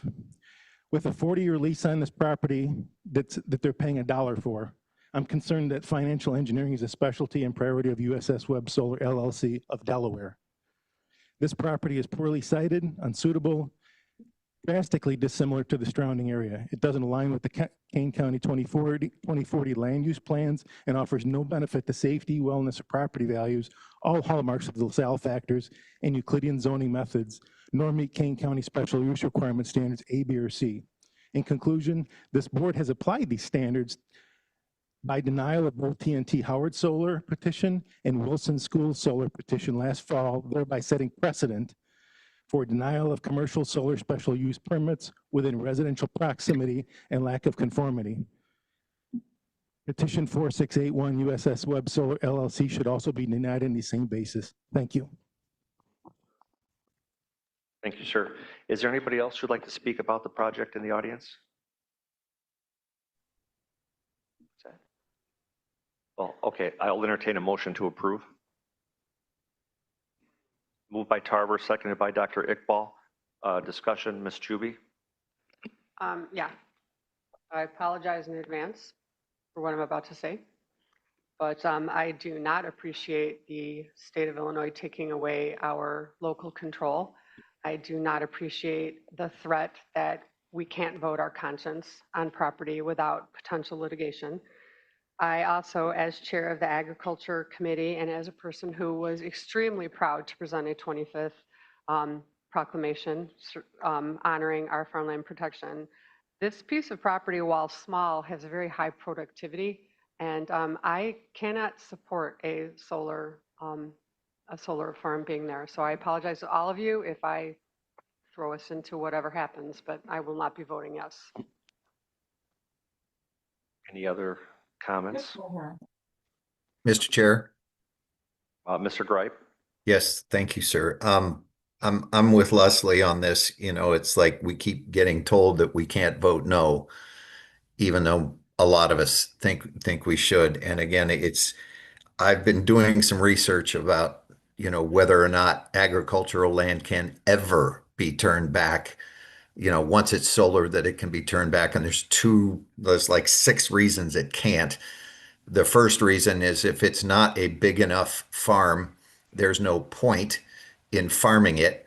The second reason, if it is big enough, like 150,000 square feet or, I'm sorry, 10 to 15 acres or something, or more than that, the problem is that nobody wants to spend the money to tear all that stuff down. They'll probably just keep it going for a long time. But when you put in a solar field, it destroys the topsoil. First of all, they don't leave it there. They scrape it off and sell it. And that's exactly what I would do if I needed to build a house on something. I'm not going to leave the topsoil. I'm going to scrape it off and sell it. The second thing is they have to put these they do soil compaction because they're driving steel piers 8 to 10 feet into the ground, and the soil will be so compacted after that you're never going to be able to till anything in it. So we might want to have it turned into farmland, but it ain't never going to happen. And so I'm going to vote no too. I'd like to see what Springfield is going to do if we actually try and defend the people that come before us and beseech us not to do things to their neighborhoods that, we wouldn't want done to ours. Thank you. Well, I do have a question for you, sir. And will you sell the topsoil? Thank you for the question. Important concern. The direct answer is no. It's illegal. We're bound by the Agricultural Impact Mitigation Agreement, which if every member of this board is not familiar with, before you pursue actions that could result in litigation, I would recommend that you become very familiar with that. It's a document that we are required to engage in. It's enforced by the State Department of Agriculture. It protects for a lot of things, such as topsoil. Topsoil may not be removed under any circumstances. It also protects the landowner and requires us as the developer to float some sort of financial instrument, whether that be a bond or a irrevocable letter of credit, such that at the end of the lease or early termination for a bad actor or act of God type scenario, there's funding in place. There's a decommissioning plan, which will be in your packet, which already has, from a third-party engineering firm, determined the cost to pull the steel out, to decompact, to remove the road. So you are correct. There will be some compaction, yes. The steel I-beams have a very small cross-sectional area, so I would disagree on the extent of the compaction. But yes, there absolutely will be compaction. That document isn't necessarily just the county, although the county can enforce it, but also the State Department of Agriculture can enforce that. So you have some bigger guns behind you to make sure bad actors are being held accountable for the things we come up here at this podium and say we will or will not do. So I hope that alleviates some of your concerns. They are very valid, and I am empathetic with you. I don't trust some of the solar developers who come up and say things either, but this document is set in stone. We have to execute it. It has been executed for USS Webb Solar LLC. It's in the packet. And beyond just us providing the financial instrument and the third-party engineering to ensure that what we are covering for cost has been validated by an appropriate and credentialed firm to determine what needs to be done, you also have that outside agency, which isn't the county's burden or trust the developer, but the state agency, the Department of Agriculture, enforces these. It's a blueprint they used for pipelines with oil and gas companies as well. So there's long historical precedent that this can be enforced, not just with this new industry. So again, I hope that addresses some of your concerns specifically. Some of those statements you made, sir, are, to be candid, just incorrect, although I can understand your skepticism. And so I would encourage every board member here to read that document. I think there's 17 clauses in it. Protects topsoil, drainage, end of life, many other things. Some don't apply to every site, like rocky conditions aren't on every site. But I think it's very important that each one of you, as a duty to your constituents, and if you are going to go toe-to-toe with the state, understand what we are committing to and the enforcement mechanisms before you would turn the other way. So thank you, sir. Thank you, sir.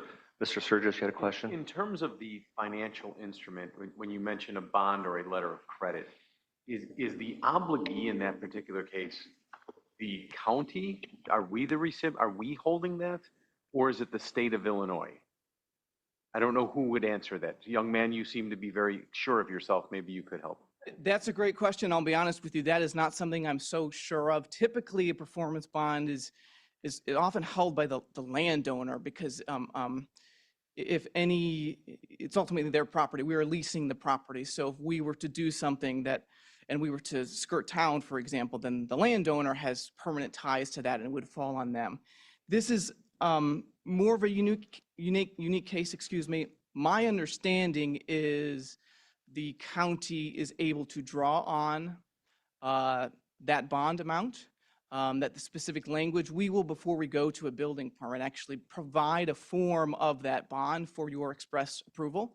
So I have different jurisdictions who accept it because it's already in good shape, or they add specific language. So while you are limited in what you can and can't regulate here, that is one avenue where you do have some leeway to Thank you. be stricter. And Mr. Frank, I guess I would direct that to you to some degree, to be able to say, I don't think any of us in this room are very happy with the situation that the state of Illinois has imposed on us. However, Mr. Gripe is not mistaken. If we do have a situation where we're looking at the end game here and working backwards, where do the funds come to put that all back?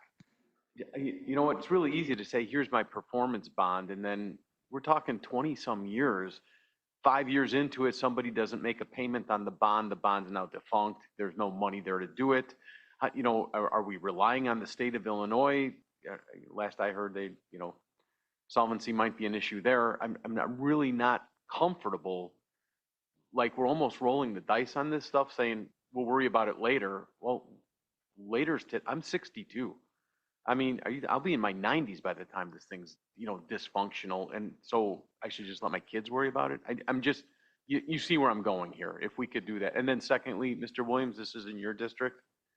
It is. Okay, and where are you standing on this? Well, It's a loaded question, sir. you because asked me a shared tough this question and- yeah. because, Mr. Jerry, I'm sorry, I can't remember your last name.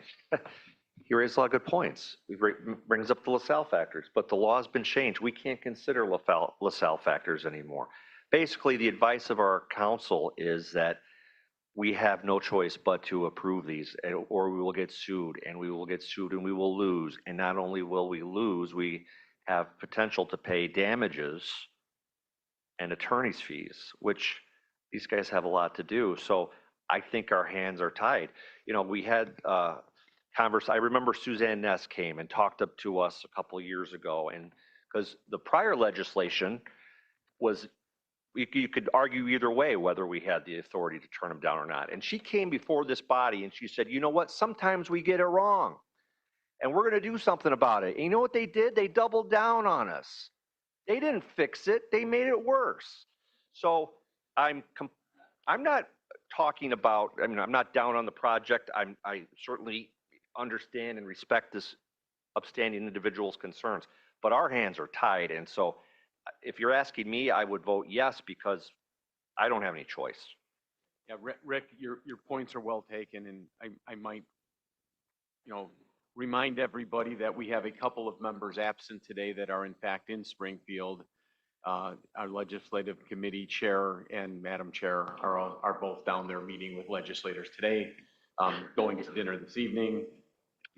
To me, this would just be one of those things that's just primary concern, and I don't know what agenda this board gave to them to bring down with them to look at, but we have 4 more today, and in a blink, there's going to be another 40 coming in front of us that we have no local control over. This is just not a good situation, guys. Well, there's other things in Springfield, not to get too far off topic, but they're talking about removing the ability for us to legislate single-family homes. Okay, so this is just the tip of the iceberg. And by the way, under the new law, if this was to get turned down, the petitioner doesn't go to the court to get relief. They go to the ICC. And what do you think the ICC is going to do? We have a power issue in this state. They're going to approve these. They're going to rubber stamp them for the governor, and they're going to approve it. Yes, I can vote no. You're right, Leslie. I can vote no.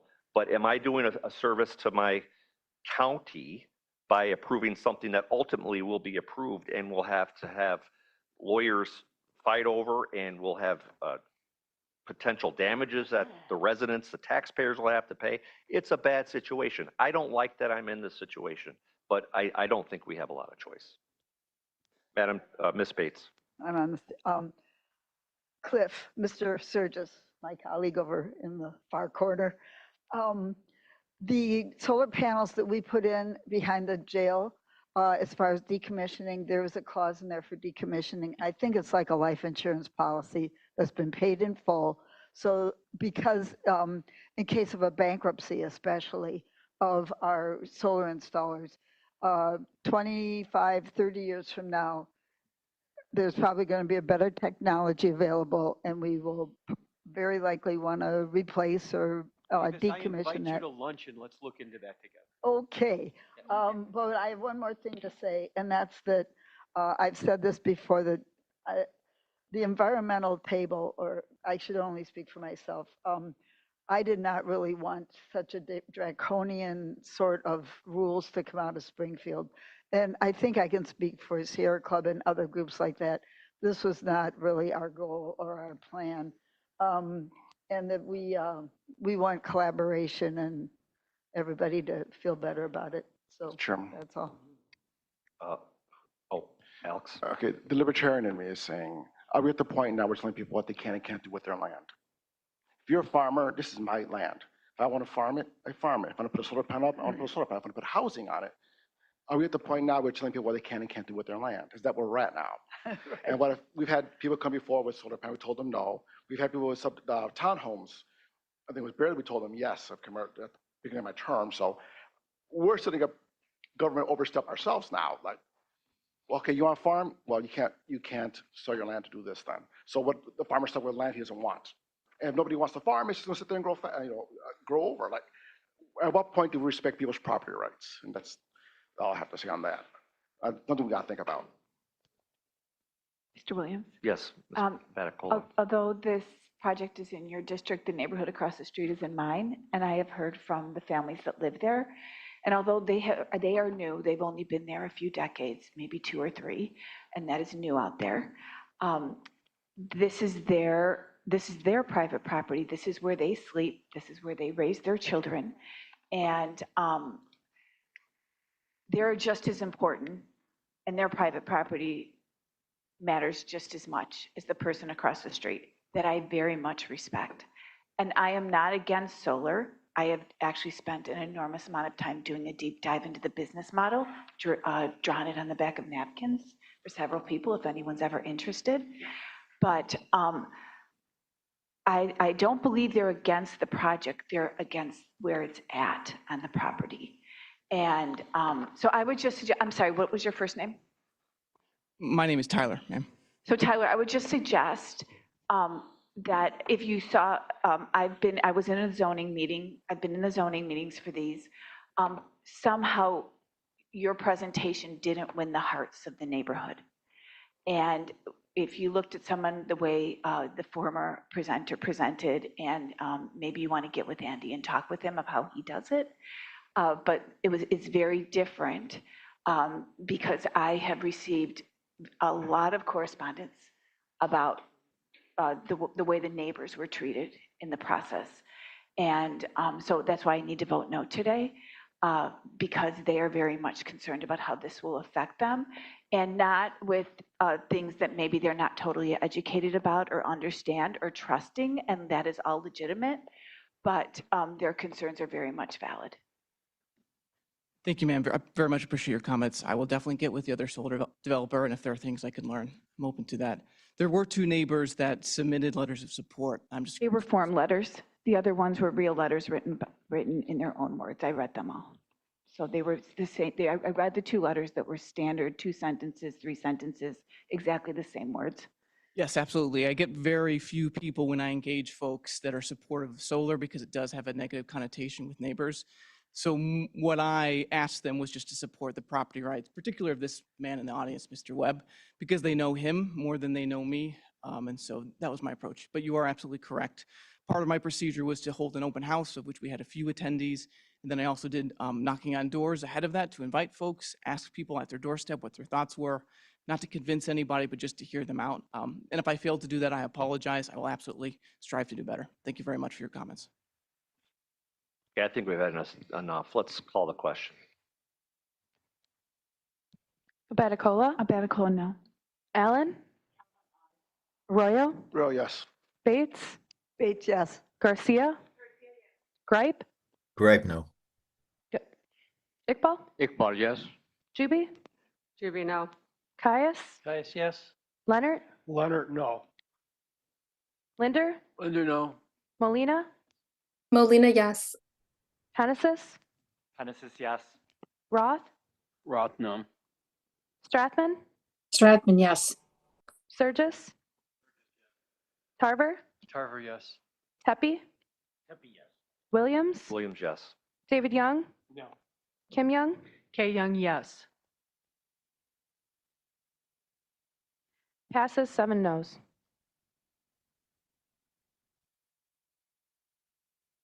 Okay, that's the end of zoning petitions for the month. Next is, do we need to go in closed session, Mr. Frank? And the reason is, Pending probable imminent litigation, settlement of claims, and building security procedures and personnel safety. and could I get a motion to go into closed session for those? Caius would move that we go into session for those particular reasons. Okay, a second, please. Linder, Okay, call the roll. Abaticola, Abaticola here. for executive Oh, session. I'm sorry, yes. Allen, Arroyo, Bates, Garcia, Gripe, Gripe, yes. Iqbal, Iqbal, yes. Juby, Juby, aye. Caius, Caius, yes. Leonard, Leonard, yes. Linder, Linder, yes. Molina, Molina, yes. Hennessis, Hennessis, yes. Roth, Roth, yes. Strathman, Strathman, yes. Surgis, Tarver, Tarver, yes. Tepe, Williams, Yes. David Young, Kim Young, K Young, yes. Okay, passes. We're going to take a 8-minute break for restrooms. All right, and digitally, I'm going to try to get us into closed session. A reminder to those in the room who must exit Zoom. We can go into closed session. The one person that's not listening to me but is currently in Zoom. I will call you out.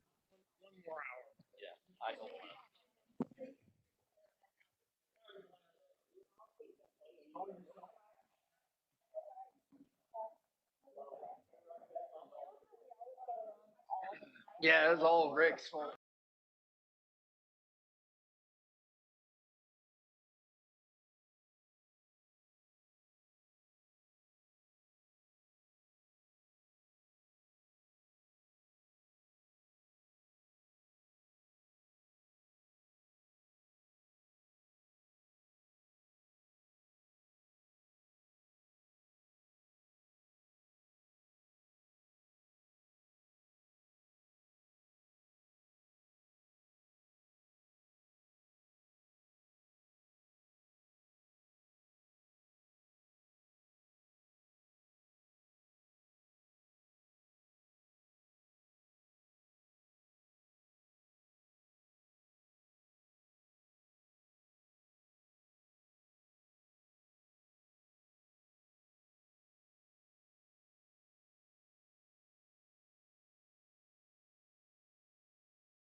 objectors or more than what we call. Stop. Somebody. Oh, that's me screwing around. Sorry. No, I didn't mean to do that. That's me just joining a Zoom. You're still coming through on Zoom. It's going out to the public. Stop. Man. Here, make it stop. Wait, leave.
I think so. Yeah.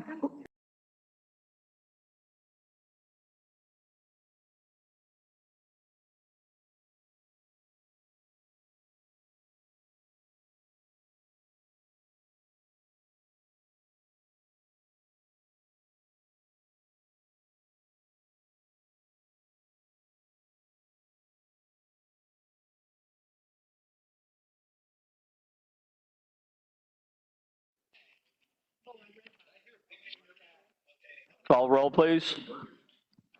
Baticola. Baticola, here. Allen. Arroyo. Bates.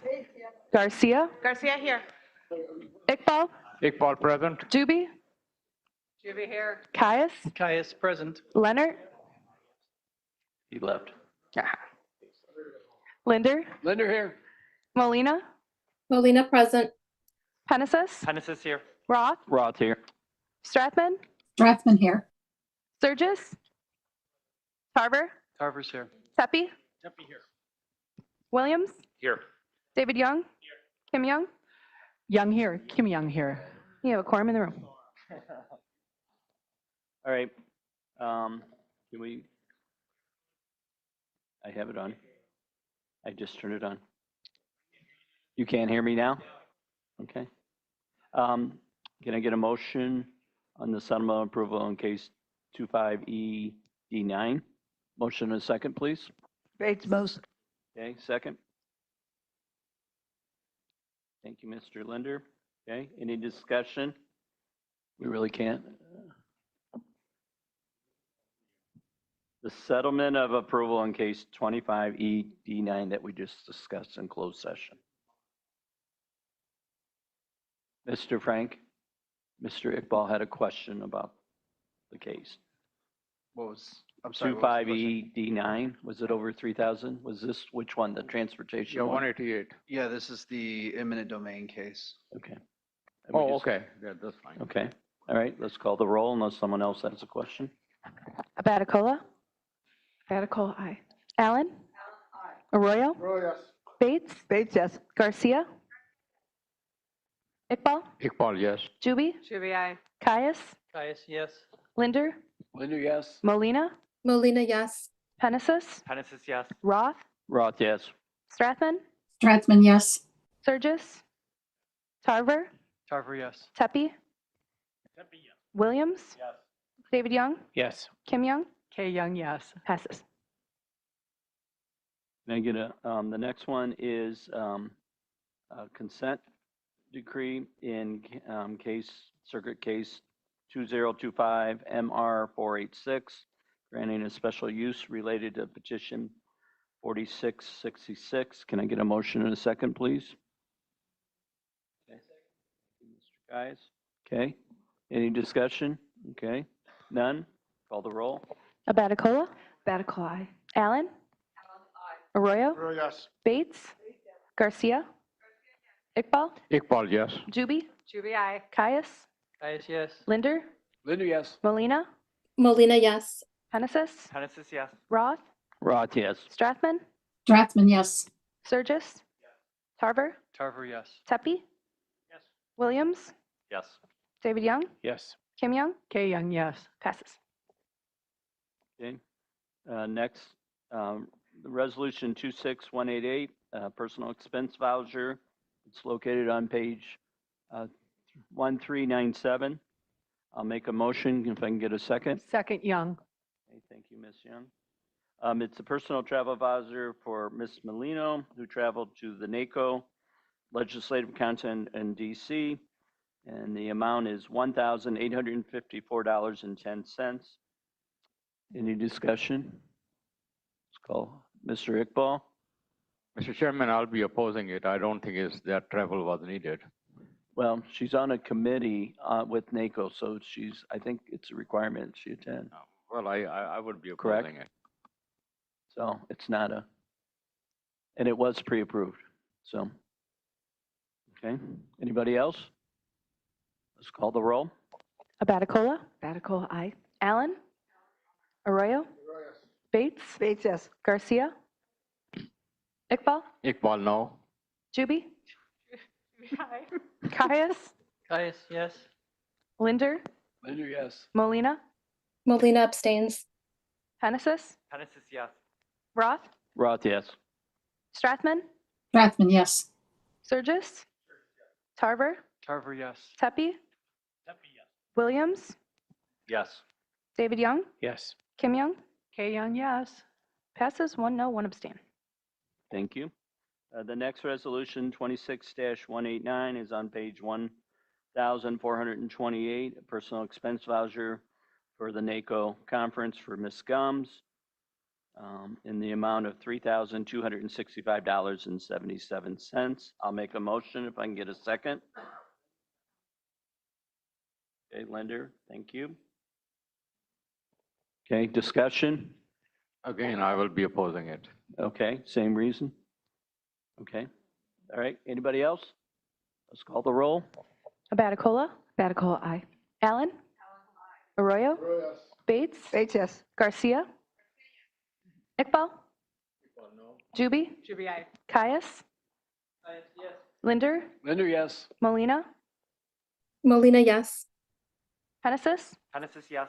Roth, Roth, yes. Strathman, Strathman, yes. Surgis, Tarver, Tarver, yes. Tepe, Williams, Yes. David Young, Yes. Kim Young, Kim Young, yes. passes 1 no. Okay, thank you. The next one, Mr. Surges, I'm going to ask you to address.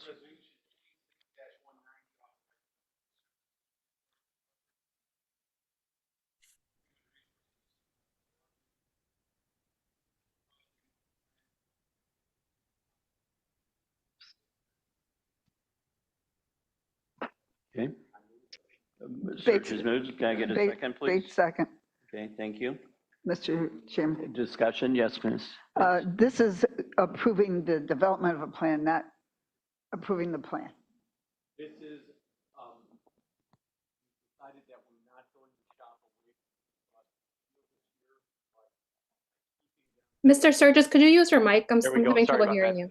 But by keeping them, we're going to dive into the plan and take a look at things within it that we might be able to adjust. Very responsible. Yes. Anybody else? Okay, let's call the roll, please. Abaticola, Batacola, aye. Allen, Arroyo, Bates, Bates, yes. Garcia, Iqbal, Iqbal, yes. Juby, Juby, aye. Caius, Caius, yes. Linder, Linder, yes. Molina, Molina, yes. Hennessis, Yes. Roth, Roth, yes. Strathman, Strathman, yes. Surgis, Surgis, yes. Tarver, Tarver, yes. Tepe, Williams, Yes. David Young, Kim Young, Kim Young, yes. passes. Okay, thank you. Jamie, thank you for coming down. All right. The next one is Resolution 26-191, ratifying an emergency purchase affidavit for temporary certified 911 staffing. It's on page 1,506 in the amount of $165,500. Currently, the KCOM does not have enough employees, so they're having a staffing shortage. And in order to reduce, to meet necessary minimum staffing and reduce excessive overtime, it's requesting to get additional staff consultants, I guess, from. Oh, okay, I didn't see you. Sorry. You're right. Come on down. Hi there, thank you. So as you remember, we did an emergency purchase affidavit last year for these services, and we continue to utilize Get Rescue 911 for temporary certified telecommunicator staffing while we're hiring and training. We currently have 3 telecommunicators in training. One just completed the training program. We're thrilled that he completed that program. We have another hiring session or testing on the 20th of this month, and these services have been so helpful in reducing excessive overtime and relief for our staff. It was brought to my attention by the auditor's office that the resolution that we did last year had lapsed, and we needed new paperwork to continue to pay this vendor. So we have a temporary telecommunicator on staff right now, and his contract goes through June. So the reason for the emergency purchase affidavit is to allow the funding to continue, which we have in our budget, to our funding to continue while I go through the correct procurement processes so we don't run into this issue again. Okay, thank you. I'll make a motion if I could get a second. Thank you, Ms. Allen. Discussion? Okay, let's call the roll. Abaticola, Abaticola, aye. Allen, Arroyo, Arroyo, yes. Bates, Bates, yes. Garcia, Iqbal, Iqbal, yes. Juby, Caius, Caius, yes. Linder, Linder, yes. Molina, Molina, yes. Hennessis, Hennessis, yeah. Roth, Roth, yes. Strathman. Ms. Strathman? Sorry, Sturgis? yes. Oh, Sturgis, yes. Tarver, Tarver, yes. Seppi, Williams, David Young, Yes. Kim Young, Kim Young, yes. passes. Okay, thank you. The last resolution, 26-192, that falls under, I think, the Jobs Committee, if I'm correct. Ms. Allen, can you handle that? Yeah, okay. It's on page 1512. Okay. Well, describe what it is. We got Adam here if he wants to. Yeah, if you want to call Adam up, he can save us.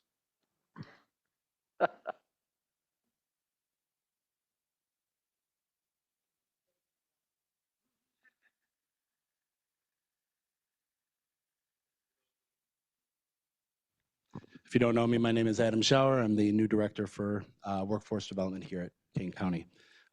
This resolution is approving a lease agreement to move our DeKalb office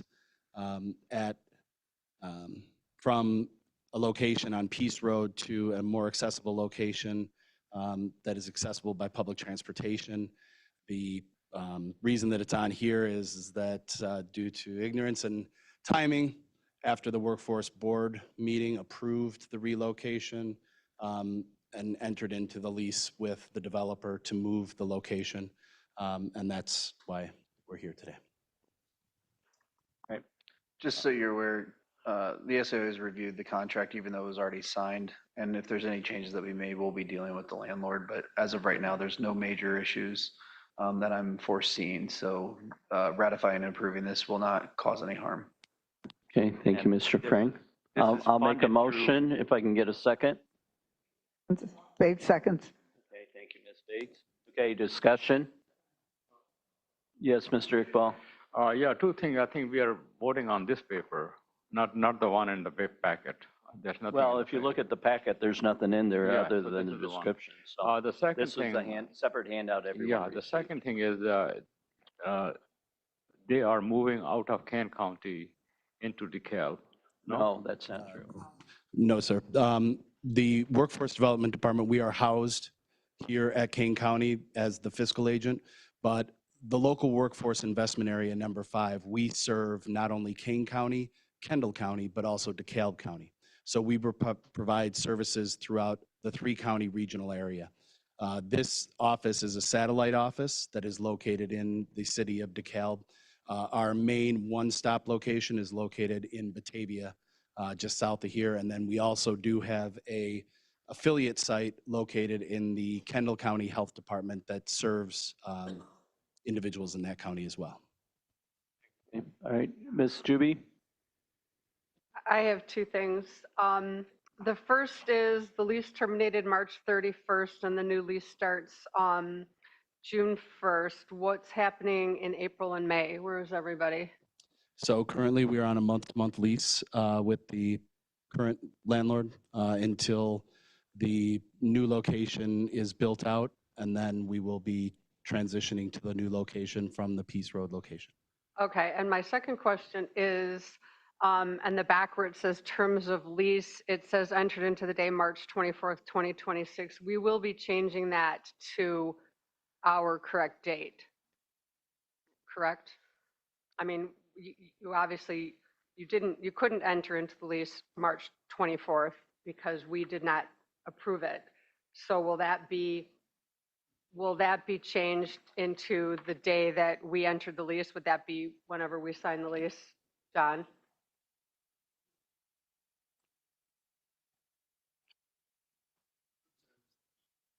question, the Hey, question is, multiple things at once. I'm sorry. okay, board member here. The question is, on the terms of the lease, it says this commercial lease agreement is made and entered into the date March 24th, 2026, when we know that that is not the case now because there was no authority for anyone to enter into the lease that day.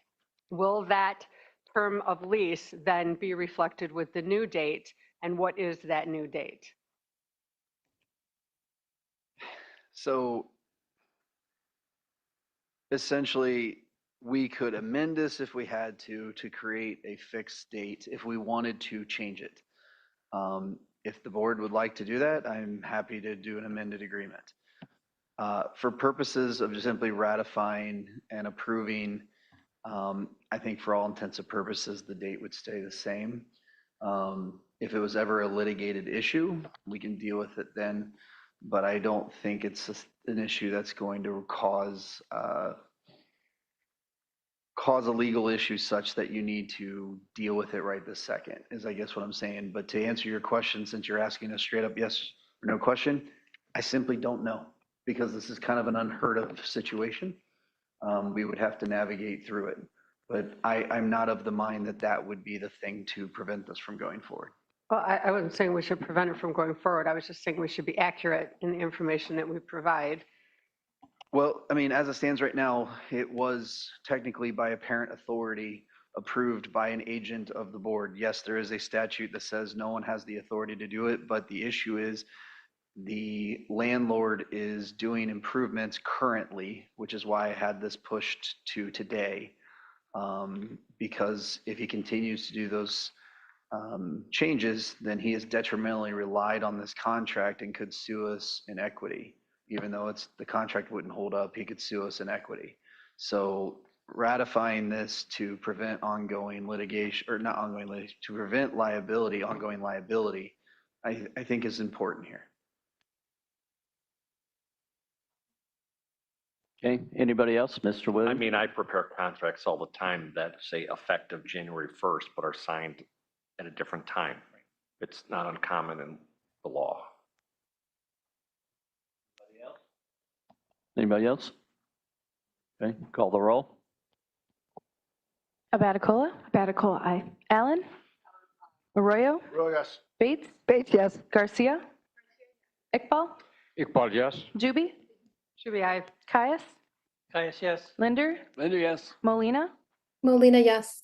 Hennessis? Hennessis, yes. Roth? Roth, yes. Strathman? Stratzman, yes. Sturgis? Tarver? Tarver, yes. Tuppy? Williams? David Young? Yes. Kim Young? Kim Young, yes. Passes. Okay, thank you. Is there any new and unfinished business? Mr. Young? Hi, David Young. I just wanted to bring this to everyone's attention that we have an ethics ordinance that was, oh yeah, we have an ethics ordinance that was, we have an ethics ordinance that was established in 2010. And if you look on the website, it is Chapter 2, Article 3, Division 3, Ethics Code.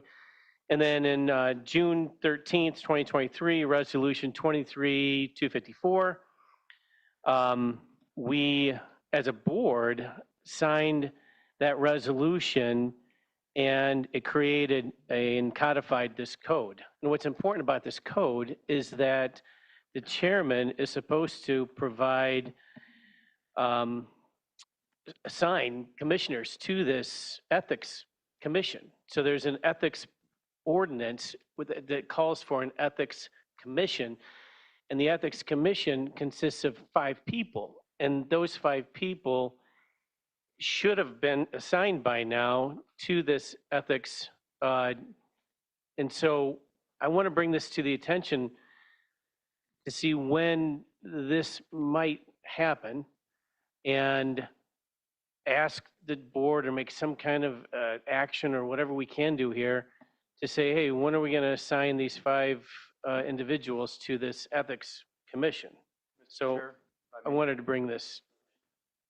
David, one of my discussion items for today is to remind everybody that at tomorrow's Human Services Committee, we'll be discussing, in fact, the ethics advisor and the ethics commission. Our advisor has just resigned. I think we're, Jamie, 60 days without one, waiting for appointment or approval of who will continue on or start in as the new ethics advisor for the county. So your timing is impeccable, but we're kicking that off tomorrow morning because we're in limbo right now. Well, but the important thing is the Ethics Commission. I mean, yeah, you have an ethics advisor, but the Ethics Commission is supposed to take on certain problems that we have here in the Kane County that with the advice of the state's attorney office. So I think we need to look at, in my opinion, the Ethics Commission needs to be first, and the Ethics Commission needs to be assigned. I can't make it. Maybe I'll zoom in, but Yeah, happy. but Yeah. the chairman of the board needs to, it's the chairman of the board per 23-254 needs to do this. It hasn't been done. So we're going on 3 years now. And when are we going? And we're going to work on it tomorrow. Okay, you should make some kind of all right. So All I can do today. yeah, well, that's good. I mean, but if this you're is going just to, coincidence. It's on for an advisory discussion tomorrow, correct? Yes. okay. All right, thank you, Mr. Young. Is there any other new or unfinished business? Okay, hearing none. Committee updates. Anyone has a committee update? I had a complaint, and they had Going. All right, no committee updates. I do have one for agriculture. This Saturday, they're having a pork chop dinner at the fairgrounds to raise money for scholarships for 4-Hers. It's a very good deal. You get 2 pork chop dinners, or 2 pork chop and a dinner for $16, and the money goes for scholarships. I think last year the Farm Bureau gave away $50,000 in scholarships. So if you're not doing anything to, Saturday night, definitely go. And there's tickets. And I had gotten a flyer, so I'll pass it out. I'll email it out to all the board members. Yes, Mr. Kayas. Something from admin. Elevator parts are shipping the week of 4/27. Installation crew is scheduled for May 4th. We are looking at 2 weeks for installation unless we find damage. We are ahead of our June 11th date for now. All right. Anything else? Mr. Surges. Yes, we have, I believe Madam Chair and Ms. Gums are down in Springfield today and meeting with legislators. I believe last year when this happened, we went out of our way as a board to kind of say, we would like you guys to go down with an agenda, things that we specifically want to be worked on. I don't know that that happened again this year. I know the legislative committee probably has their items that they're working on. I don't know that Madam Chair, I don't know who's taking the lead and who's taking the secondary role, but I thought executive was going to be giving a list of things that, these are the hot spots. I'm not aware that that happened, but I may have missed it. Right. Okay. Well, at this point, I don't think there's anything we can do other than fly down there real quick, Mr. Kayas. No, just kidding. But we should follow up to see if we have a process in place. Okay, anything else? Okay. I second that. Kim Young. I do have flyers for the Aurora Green. For what? It was a pleasure. You never want to.